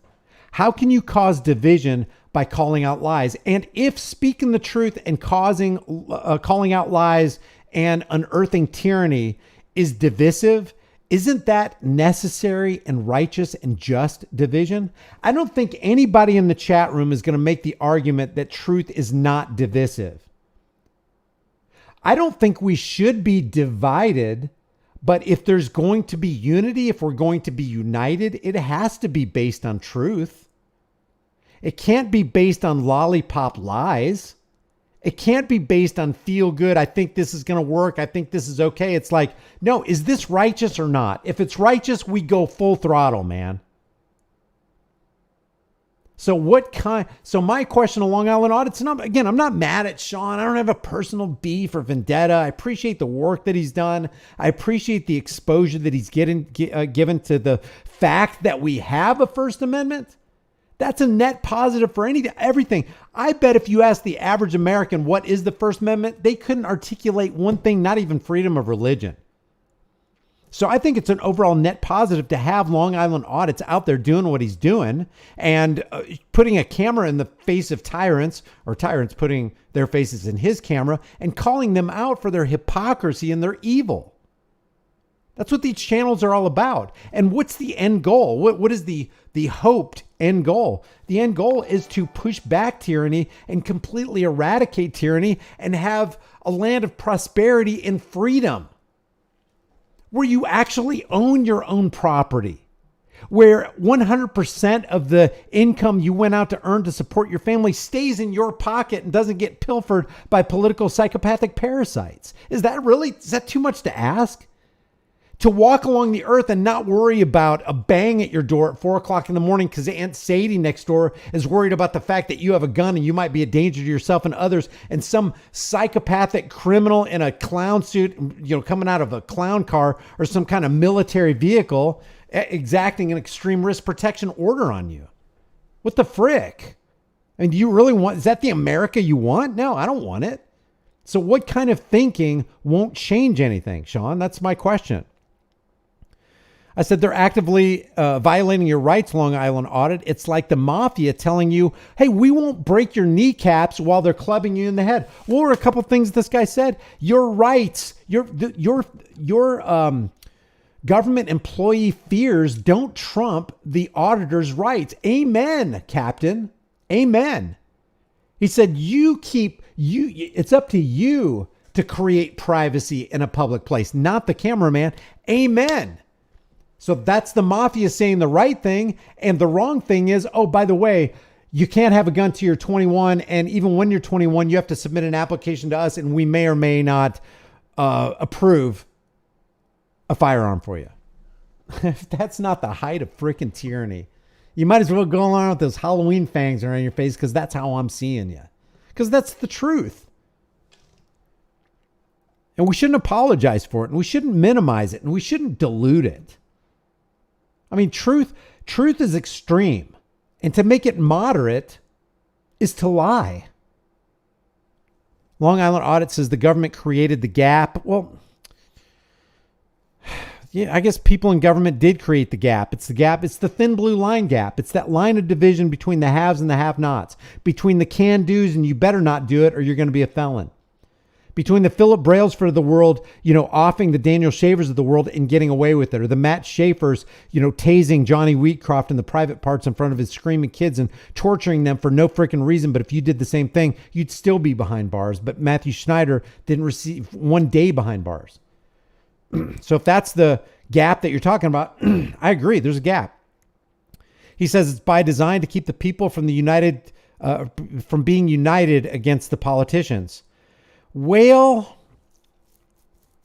a parasite in a suit, a psychopathic parasite in a suit, is not and cannot be worse than the psychopathic parasite in the clown suit with the tin badge and the militarized vehicle and the Kevlar vest. Cannot be.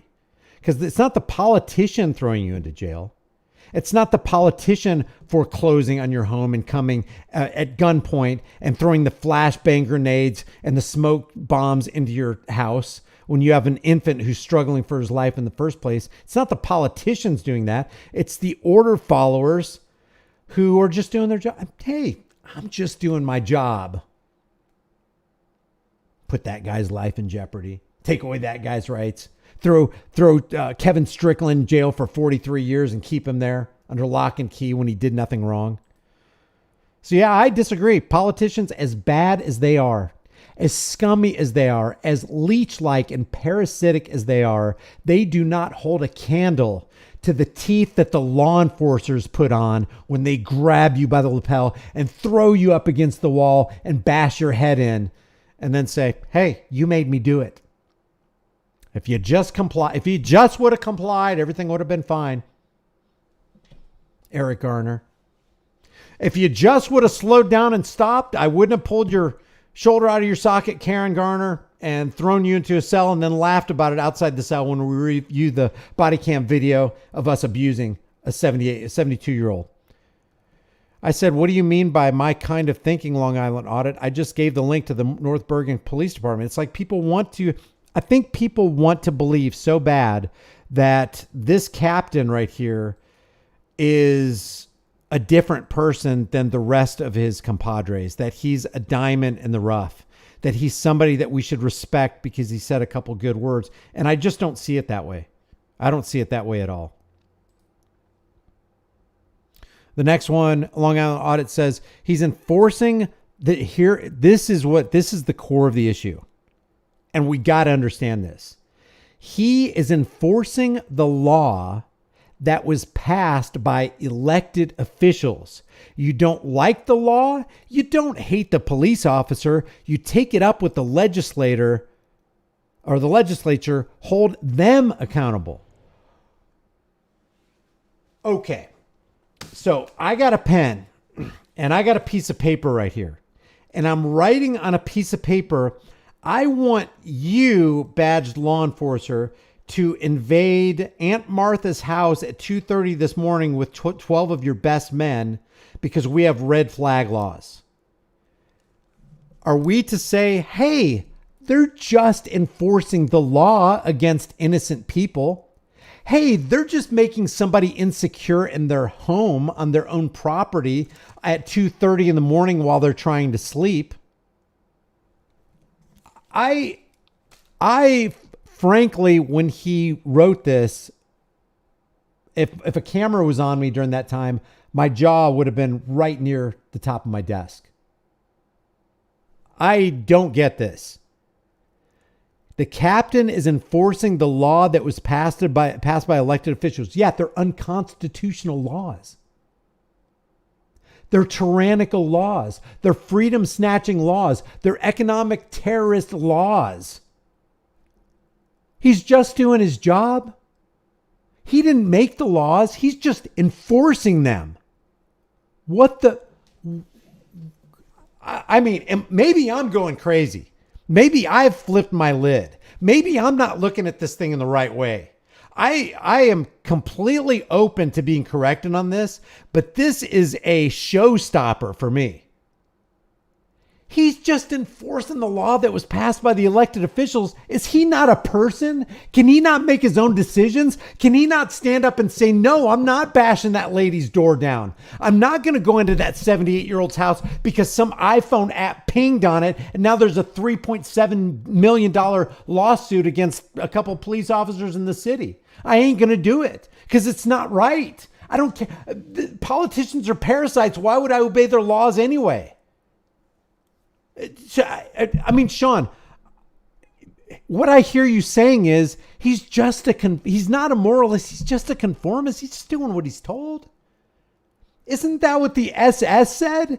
Isn't that the excuse of the Gestapo? Isn't that how they could cement themselves in cognitive dissonance and sleeping at night and saying, hey, I'm absolved from any and all criminality that I commit under the auspices of this badge and this uniform. I'm just following orders. I'm not guilty. It didn't work at Nuremberg. And the reason it didn't work in Nuremberg is because it's not right. You still committed the evil act against your fellow human being. I don't care who wrote the laws. You were the person who said, okay, I'll go ahead and enforce it. What the flip, man? Like, what the flip? I'm freaking speechless. I'm paralyzed with speechlessness here. Oh, you're using hyperbole and you're over exaggerating. You're just blowing this thing all out of proportion. This is how tyranny happens. It's how it metastasizes.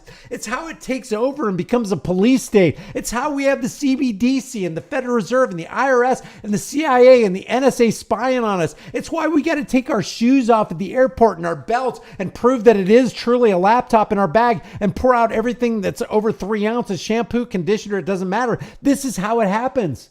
This is how you lose your gun rights. This is how piles and piles of dead human beings get thrown into holes because they submitted to a government and said they were just following orders. He's just enforcing the law that was passed by the worst people in society. What kind of excuse is that, man? What kind of excuse is that? I can't even believe this could reside in the heart of somebody who, and again, I am not besmirching his name. I am not taking away Sean's credit for doing what he's done. I'm super sick of people saying, look how many subscribers I've got. Look how many views I've got. Look how much money I make. Look how much good I've done. I'm not, this isn't personal, but my God, the worst thing in America is order followers.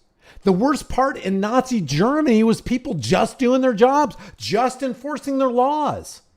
It's just the Reichstag fire decree. I just have to smash your door in and take away all your firearms. And I think I'll take a couple of your kids too. And is anybody hiding behind the walls? I'm just following orders. My commanding officer said I need to burn your house down and load you up on the boxcars. He's just following orders. At what point does just following orders be, okay, we can't accept that. We can't accept that. You don't like the law. You don't hate the police officer. You take it up with the no. The legislature is responsible, and the person who put the legislator's laws into practice in your frickin' life is absolutely responsible. Hold them accountable as opposed to not holding the cops accountable. Long Island Audit said police officers can't change the law. Here's the deal, but they can ignore them. Marbury versus Madison. Any law that's repugnant to the Constitution is absolutely null and void. Now, see, here's where the cognitive dissonance comes in with the police oath is they swear to protect and uphold the Constitution of the United States and, against all enemies, foreign and domestic, and ... the laws of my state, which is almost always mutually exclusive and diametrically opposed. Like state laws almost always go against constitutional law.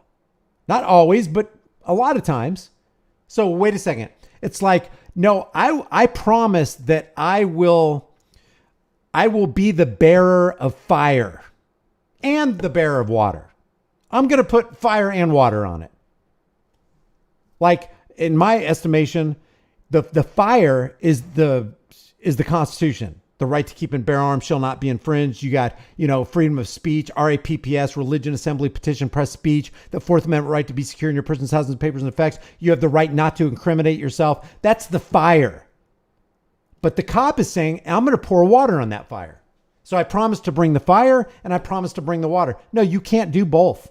You can't have both. And when you try to bring both, you're a hypocrite and you're contradictory. And you have contradictions that you need to resolve in your own mind.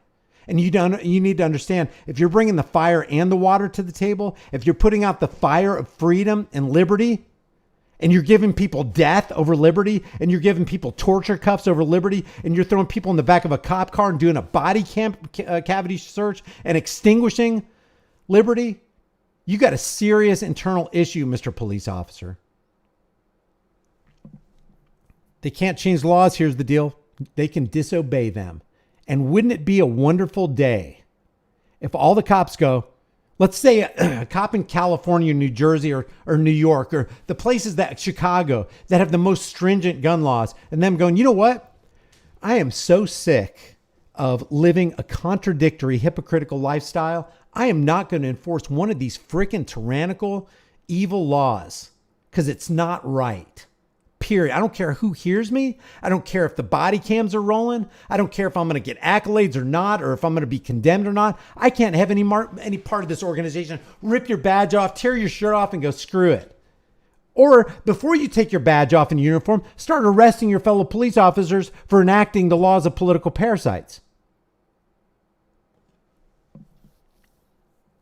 Police officers can't change the laws. Here's the deal. That is absolutely irrelevant where the rubber meets the road. Absolutely irrelevant.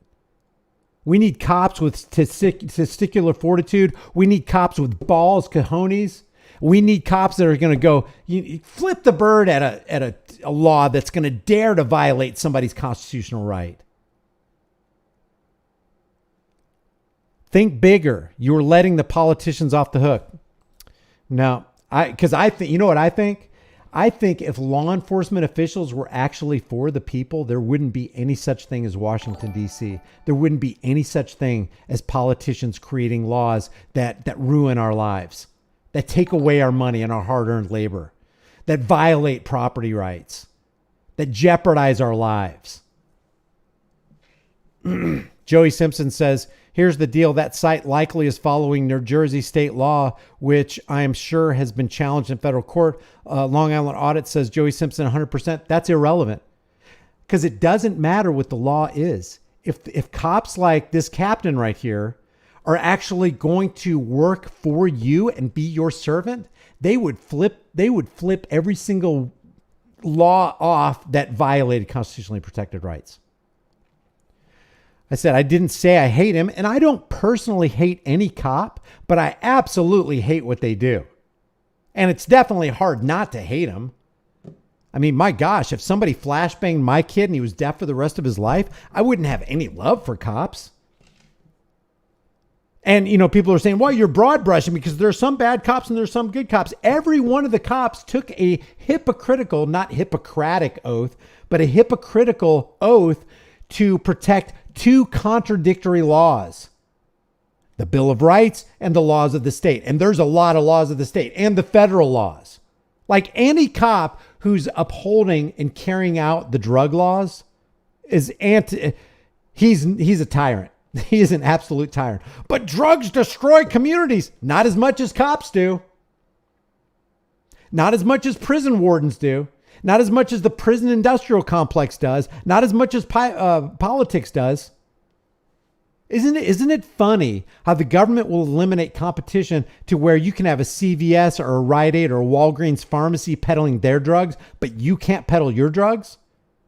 Have you ever found that hypocritical? And we're talking about some of the worst addictions in history come out of Walgreens, Walmart, CVS, and Rite Aid. When was the last time who started the opioid addiction and crisis? Well, let's see. The military industrial complex owns and has for the last 20 years the poppy fields of Afghanistan. The poppy fields of Afghanistan produced 90% of the world's, not just America, the world's opium trade. So if they wanted to get rid of opium, and I understand there's a legitimate use, if I was racked in pain, I would definitely want to seek to flee from pain by using whatever I wanted to that was available. This isn't the point. But the point is the drug trade is protected by the CIA, the FBI, and all the other alphabet soup agencies for them. It's legalized for the big pharma industrial complex. But if you want to sell a bag of WEED, well, we're taking you down, buddy. We're taking away 100% of your rights. How dare you think you can compete against our market? I didn't say I hated them. I'm just telling the truth. They're enforcing laws in violation of the Second Amendment. That makes them evil tyrants. If I'm saying something untrue, let me know. Long Island Audit says the legislature who wrote the laws are elected by the people. So who is really at fault in how many? I didn't elect them. I don't elect people. I don't elect people. I don't vote. You know why? Because I don't want the chains of my oppression being on me. And who am I to seek to vote for somebody who's going to put chains of oppression on somebody else? The very minimum we should be doing is dissolving Washington's District of Criminals and decentralizing the centralized government. You know, I'm not against organization and rules for society. I think those are good things. And I think that true criminals should be punished, including the badged criminals, the uniform costume criminals. But this idea of a centralized authority making blanket legislative statements and this federalized and state police force carrying out those legislative edicts is absolute tyranny. So who's really at fault? How many people don't vote, don't go to their public meetings, and we don't involve ourselves in government? This is like victim blaming. It's like, oh, wait a second. What if I didn't vote for these evil parasites? And by the way, they're all evil parasites. When you dangle the carrot of monetary incentive in front of a congressman or a senator or a mayor or a council member or an HOA, I mean, did you see that thing that happened 6 months ago? The HOA board members absconded with like $2 or $3 million from this big HOA organization. It's like power corrupts and absolute power corrupts absolutely, but more clearly, more focused, power attracts the corruptible. And when you got a psychopath who wants the ring of power and you can dangle the carrot of monetary stability, hey, it's hard to get a person to understand and come to the knowledge of the truth when his paycheck and his career depends on him not understanding truth. Politics is now, and I don't care what level of politics you're talking about. I don't care if you're talking about city council members. I don't care if you're talking about a mayor. I don't care if you're talking about a governor or a senator or a congressman or the president of the United States. Politics is the clever and deceptive art of using euphemisms, lies, emotionalism, and fear-mongering in order to dupe average people into accepting and demanding the chains of their own enslavement. Because for them, it's not enough for you to accept enslavement and the fact that they're the rulers calling themselves servants. They want you to demand it. Please, please, God, please, Donald Trump, beat me with fewer stripes. Please, Joe Biden, make my gas prices cheaper. Please, tyrant, please look after me. And somebody said, oh, yeah, Brian's always right. Just ask him. It was a ridiculous statement. How is working with the American police different from working with the Gestapo? Are individual rights up for vote? Because that's what happens is when people vote, they're basically putting their own rights. It's voting is your consent to have a ruler over you, whether it's a micro ruler on the state level or the county level, or a macro ruler on the federal level. My rights aren't up for vote. They're not up for majority. I don't care if 99% are against my rights and only 1% are for them. My rights are never to be put on the chopping block, or neither are yours. And that's what voting is. Voting is, I'd like for this master and overlord to take less of my property taxes. Hey, why don't we come up with a novel concept? This is your property. You paid for it once, and it's ridiculous, and it's criminal, and it's highway robbery for you to have to pay property taxes every single year on a property you've owned for the last 20 years. How about no more income taxes?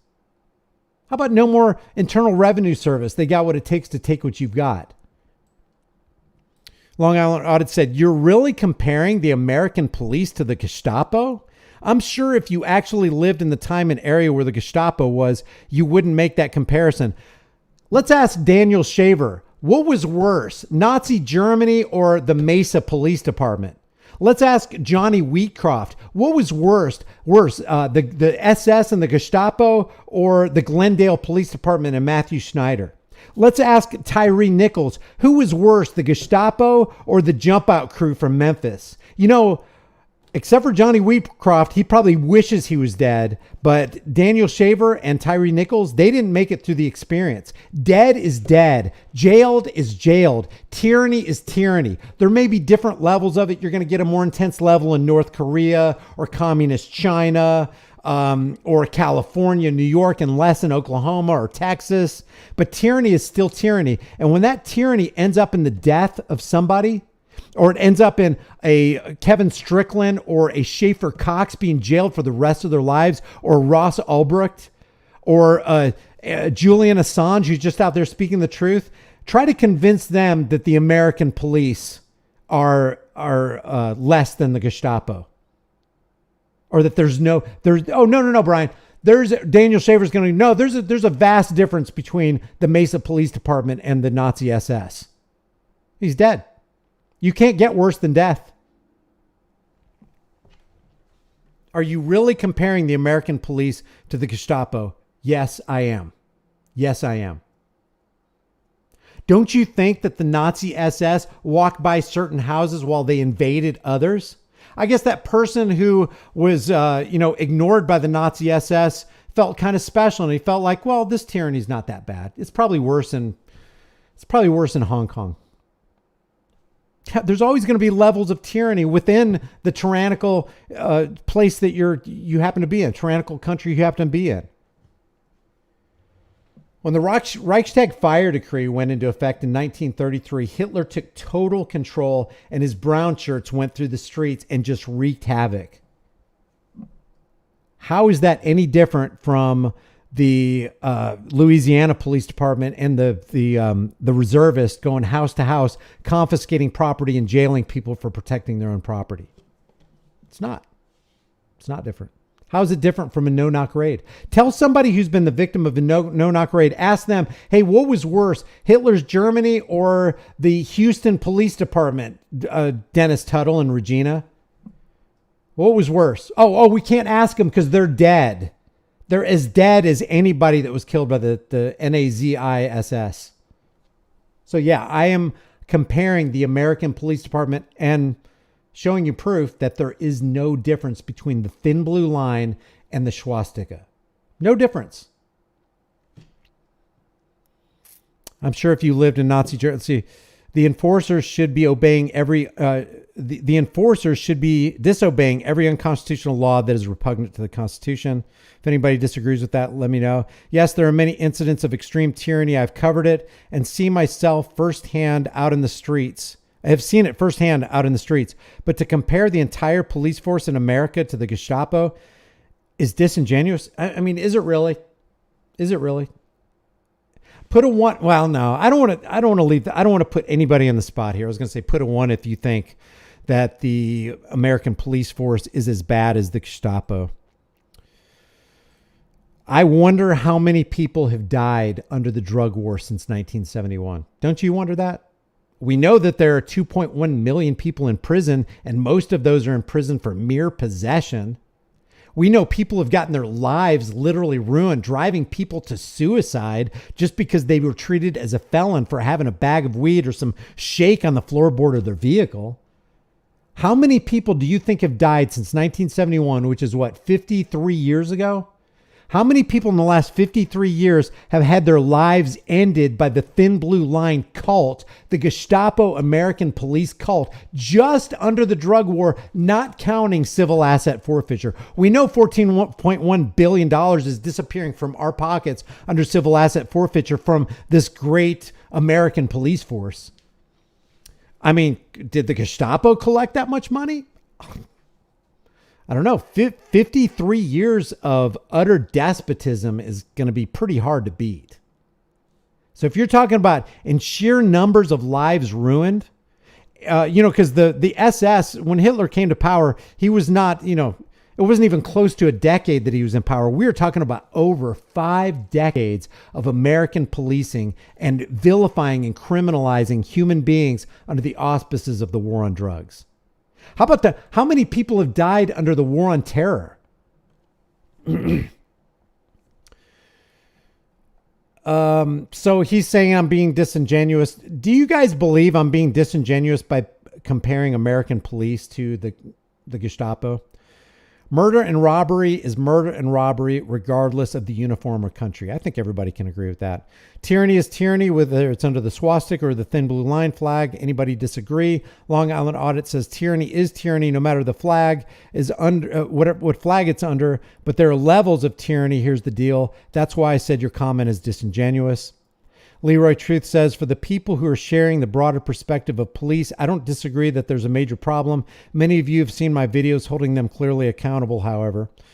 Long Island Audit says, for example, take a camera into a government building in Russia and see what they do to you. It's not a fair comparison because I was in Russia and I was in Red Square and I went to Moscow in 1994 and I was never denied anywhere. And I was in state buildings, but it could be totally different now. I don't know. I'm just comparing my experience to 1994. We'd be dead. Leroy Truth Investigation says you have a specific police officer, Captain Rapazzo, who is trying to be part of the solution. And it seems the number of people in this chat don't see that. What do you think the solution is? And I really hope Leroy can get together that live stream. How long I want to keep this under 2 hours. Okay. Is there a level beyond caging and death? Because he said tyranny is tyranny no matter the flag. There are levels to tyranny. But, let's ask like James Boyd. He's a homeless guy. Or Kelly Thomas. He's a homeless guy. So you got these homeless guys that just want to live on the, in New Mexico, New Mexican desert or a California desert respectively. And they lose their lives because the cops don't want them to be there. So they died. You can't get more dead than dead and you can't get more tyrannical than death.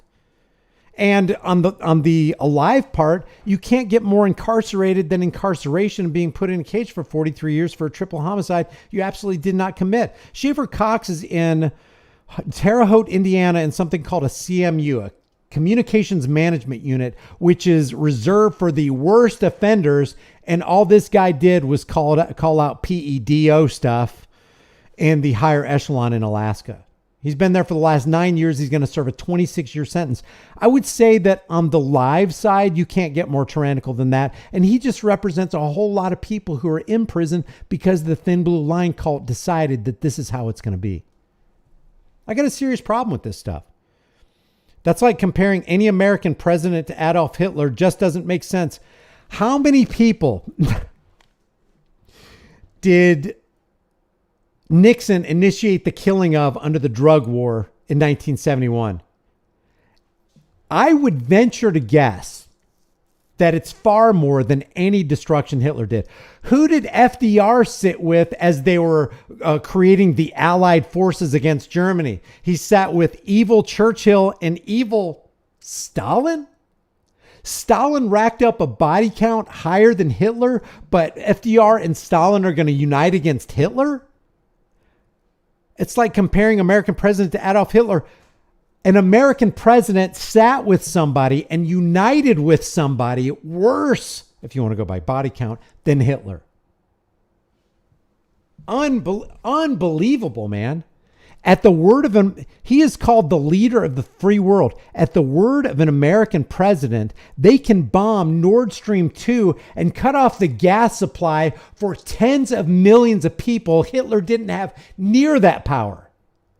An American president, you tell me which one it was, after they invaded Germany. And, you know, first of all, Germany and Hitler came about because of the oppressive tactics of the Allied forces in the Treaty of Versailles. Basically put Germany against the wall, a rabid dog in the corner. What's he going to do? He's got nowhere to go. He's going to bite. He's going to create a war machine so he can defend himself. Am I defending Hitler? Absolutely not. The guy's a psychopath, and you don't need the Allied forces' lies to come to the realization. Just read a couple pages of Mein Kampf. The guy was an absolute nut job who wanted to control the world. He deserved what he got. But to say that American presidents aren't worse than psychopaths like Hitler or Stalin or Mussolini or Mao Zedong or Pol Pot, you've got to be kidding. Just because the pig has lipstick and a wedding dress and is donning perfume doesn't make him less of a pig. It doesn't make him less corrupt. How corrupt was Abraham Lincoln? He thought it was expedient to snuff out the lives of 617,000 Americans to hold the Union together. I don't care how many bodies I got to throw at this thing. Roll out the death machines. Oh, by the way, tell General Sherman to just burn everything from Atlanta to the sea, including men, women, children. It's the raping and the plunder and the carnage and the evil and the death and the stench, all from an American president that wasn't like Hitler. Give me a freaking break. Put a set of fangs on in the Lincoln Memorial on that statue of Lincoln. And put some horns on his head and make him sit on his throne with a pitchfork. Because that's who the guy is. Look at some of the quotes coming out. Oh my gosh, man. I can't believe people don't see this.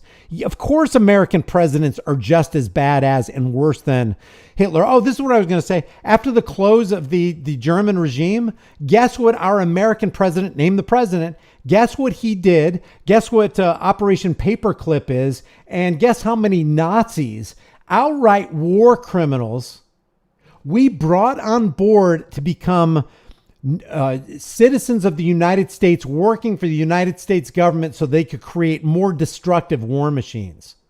Not even Hitler did that.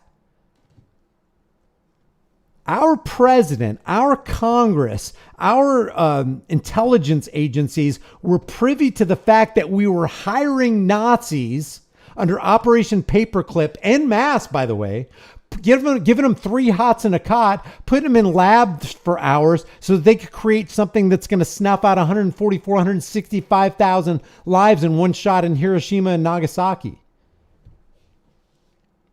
Look at the, I haven't seen the movie Oppenheimer. I hear it's pretty good. I wonder if it's historically accurate. Not even Hitler did that. The body count of the American war machine is off the charts. Do you realize we drop 46 bombs a day and have for the last 20 years?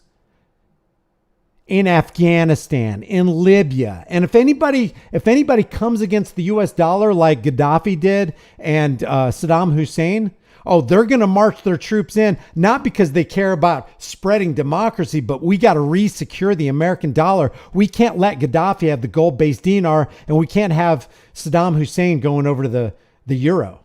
We got to change that back real quick. Let's see. What should we do? Oh, let's initiate 9-1-1. And let's use as a justification, he's got weapons of mass destruction. Let's go get him. Oh, but first, let's attack our own people so we can foment a war in the hearts of the American people so that they can turn to Congress and go get him. Yeah, our presidents are they're as bad as psychopaths like the guy with the funny mustache. Our presidents are responsible for dropping more bombs and destroying more lives more efficiently than Hitler. Hitler didn't have a war machine anywhere near the U.S. war machine. Now, it could be argued, somebody made the argument, well, he didn't have time, and if he did, he'd be as bad as our American presidents, I guess. Hitler didn't have 750 military bases in 80 different countries. America is, the American flag flying in foreign countries is just like other people looking at the Nazi swastika. I mean, some of the stuff, have you ever seen the stuff that came out through WikiLeaks and Bradley Manning and what our U.S. military is actually being used to do? And then it just kind of amens what warmonger Kissinger said, military men, he said, this is a quote from Henry Kissinger, YouTube algorithms. Henry Kissinger said, and I quote, military men are dumb, stupid animals made to be used as pawns for foreign policy. And there's scarcely anything more evil than American foreign policy. Especially when you're looking at it from a perspective of a country that has been laden with sanctions for the last 20 or 30 years. I just said to Sean, I'm not your enemy. I haven't called you any names. You've laid a charge of disingenuous at my feet. Please substantiate that. Leroy Truth says, and also everyone, I appreciate everybody openly and passionately sharing views. This is a First Amendment channel. Trev Kildare says, to be fair, if Hitler wasn't stopped, his reach would have been wider than ours. I agree. That's a good point. Long Island Audit says, here's the deal. I'm not your enemy either, brother. We have differences of opinion. My opinion is that the statement is disingenuous. It wasn't meant to offend. If it did, I apologize. Yeah, it's not like I'm not personally offended as much as I'm incensed by the cops are just following orders and, implying, I'm not saying you're saying this, but kind of implying that they're not actually the problem. It's the politicians. I strongly disagree with that. The politicians, yeah, they are holding the SHIT bag, but the person who's spewing the crap are the rubber meets the road order followers. And they could stop it right there in its tracks if they just said, no, I am not enforcing that tyrannical law. But they don't do it. Long Island Odd said, if you like, we can have a debate or discussion, whatever you want to call it, offline sometimes. I would, offline, online, I'm fine with that. I've never personally talked to Sean except through, I don't even know how long ago. San Joaquin Valley Transparency was there. I can't remember who else was in the room, but it was also me and Long Island Audit. And I was having a problem with, him making that mistake, which, water under the bridge about, kind of giving in to that thing where I'm not even going to rehash it. I get it. I wasn't there. I might have done the same thing. It's water under the bridge. Nobody's being held to that standard. At least not from me. He said that he's got to go. Stay safe out there. Peace. I said, not offended, Long Island Audit. I love you, and I truly do. And I appreciate you bravely holding the line for First Amendment rights. Sean, I truly mean that.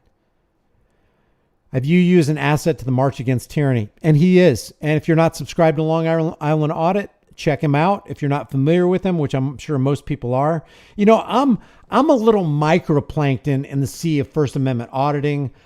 Sean is like a whale. I'm nothing in comparison to that. Nothing at all. But I don't think that it should be dependent. I don't think that the weight of legitimacy should in any way be put upon number of subscribers or number of views or revenue generated or whatever. I think the rubber should meet the road on, is what this person's saying and doing wrong or right? And I can't think, if I was going to think of an auditor who is respectful, who is calm, who is articulate, and who is knowledgeable, among the first on my list would be Long Island Audit. I think that with poise and grace and knowledge, he effectively exposes the ignorance and evil of tyranny. And how can you not applaud that? If you have a red blood cell or a beating heart in your chest and you're a human being, you applaud that. Because that's just a net benefit for everybody. So there ain't no personal beef here. I'm not out here name calling. I vehemently disagree with the suppositions and some of the implications that Sean conveyed, but I love him as a human being. I wish nothing but the best for him, and I want to have a conversation with him. And I don't think, and I think it would be good. I think it would be good. If you guys want to see that, put a 1 in the room. We should really be uniting, but there's no meaningful unity outside of the truth. and just, I want to end with this, and let me put his picture up again. From my gut, from the depths of my innards, as they say here in Oklahoma, I want to believe that this captain, George Raposo from the North Bergen, New Jersey Police Department, I want to believe that he wants our liberty, that he hates tyranny. I want to believe that he wants to do the right thing. I want to believe that he is not going to be an order follower, that he's going to follow through, that he's going to start arresting his fellow Thin Blue Line members who are violating rights. I want the fire of liberty to burn in this guy's heart. That's what I truly want. And I think we can affect that change. And I hope it doesn't come by way of shaming them, because people can be manipulated and coerced into doing the right things only because, oh gosh, what I just did is super unpopular. But what I'd rather have is they actually have an actual heart change. Like they push away from everything technological, go out in the woods and have a come to Jesus moment and realize what they actually are and what they're actually doing, and look in the mirror and see that they actually do have fangs dripping with American blood. I want every prosecutor to come to Jesus moment. Every law enforcer, every prison guard, every probation officer, every governor, every politician, every congressman, every senator to come to that realization that what I have done and who I am is monstrous and I'm going to change. Not because they were shamed into doing it. Not because NC Tyrant Hunter or Long Island Audit or Lackluster put out a video that made them look really, really bad. Like not because the Institute of Justice put out a bulletin against the Nevada Highway Patrol for stealing at gunpoint Stephen Lara's $87,000 of his hard-earned money that he was using to take care of his family. Not because they were outed and their public relations firm completely fell apart. And oh my God, our Facebook page is getting blitzed by a bunch of old people who are angry. We better give Stephen Lara's money back. No, I want it to be, you know what? I have done wrong. I have been evil. I have locked people up for a bag of WEED. I have been the scum of the earth. And, believe me or not, and I know it's hard to believe because I still got this badge on, but I want to make changes. I want that to be the truth. And I'm optimistic that that's going to happen. Okay, so we've gone over 2 freaking hours. I kind of apologize and I kind of don't. But let's see. Let's just go over the super chats and we'll end this. Red Pill Rant says, let me bring this over to the center screen. This is kind of, let's see. Red Pill Rant says, this is a way to cut down on the silly calls people make. This would be helpful for the dispatchers. Maybe that's what's up with this guy's motive. Oh, talking about the captain saying, hey, let's go ahead and educate city employees so that it will minimize calls to 911 so we won't have to be so busy. That could be a motive. I don't know. I don't want to assume the motives on anybody, guys. All I want to do is take a look at actions and gauge them by the plumb line of, is this wrong or right? Does this violate rights or not? Is this inhuman, immoral? Is this hypocritical? And then let's just do an about face. That's all. I think most people are rehabilitatable. I think once you cross the line into certain things like adults doing bad things to little people among us, I think they've reached a point where maybe their conscience is seared as with a hot iron and there's no return for them. Like I got no love for those kind of people. Red Pill Rant says rat poison is 99% nutritious, 1% poison. Red Pill Rants also says in the super chat, Eli wrote a song about LIA called Confidential Rat. You know what? I don't know if there's a beef between Eli and Long Island Audit. I know there's a beef between a lot of people. Hey, all I'm saying, let's give peace a chance. If you've wronged somebody, if you said something that you can't substantiate and it was wrong, hey, apologize. If you've tried to, out somebody and it wasn't for the right reasons, just apologize. Let's go on. I'm with Long Island Audit. There has to be unity, but we got to take that to the extent. It's got to be unity based on truth. It's got to be unity based on character. It's got to be unity based on morality, or there is no unity. You can't.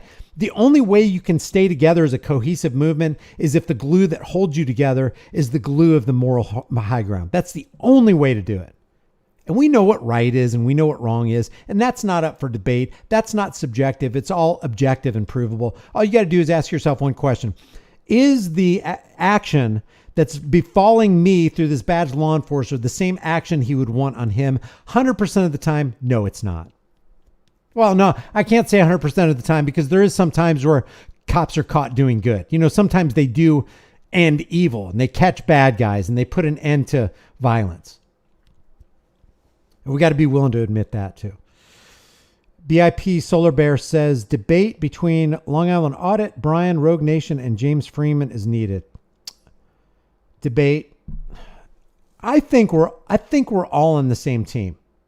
And I think we all want the same thing. And that same thing is we want our children to live in a true land of the free, home of the brave. If our children in 20 years attend a sporting event and they sing, "Oh, the land of the free and the home of the brave," I want them to mean it from their hearts and know it to be true. I don't want them to be singing in delusion. Because that's what we're doing right now. We're singing at sporting events all across the land in delusion. It ain't the land of the free, home of the brave. It's the land of the fee, home of the slave. True News Now drops a super chat and says, the cops, the politicians, the judges, and the lawyers all work for the banks. Form 424B4 is American Correction Corporation. Prison and bank linked. True News also says the solution is to bring back a common law. You know what the real solution is to bring back sound money. To get rid of fiat currency, the centralized ZIO international petrodollar banking scheme. If we got rid of that, oh my gosh, you wouldn't be able to afford $174,000 a year congressman over there pushing a pencil. You could not afford to have 730 military bases in 80 different countries. You can't afford that with sound money. The only reason we have the level of corruption we have is because we have the fiat currency, U.S. military industrial complex backed Federal Reserve note scam. So if you want a real, there is the root of the tree right there. I don't think there's a deeper root than that. You want real freedom in this country? You want real prosperity? You transfer from cheap, easy Federal Reserve central banking Rothschild's credit and you go to sound money. And we can do that. We've had it before. I sent a couple emails, and I know you're a busy man, says Steve Harola, but I'd still love to have you on as a guest on my podcast. Sounds good, Steve. Sorry, I get covered up by emails real quick. Guys, I did not mean for this to go to 2 hours, but I thought it was important. I'm going to go ahead and end this stream right here. Long Island Audit. If you want to talk, we can talk. Be glad to talk to you on the phone, public, private. It doesn't matter. I got nothing personal against you. Just like I got nothing personal against anybody. When Long Island Audit is out there with the camera fighting for his freedoms, he's out there fighting for our freedoms. And I can't help but appreciate that. Guys, the price of freedom is now and will always be eternal vigilance. And indifference to this notion is the means by which the people have and will secure their own oppression. Stop securing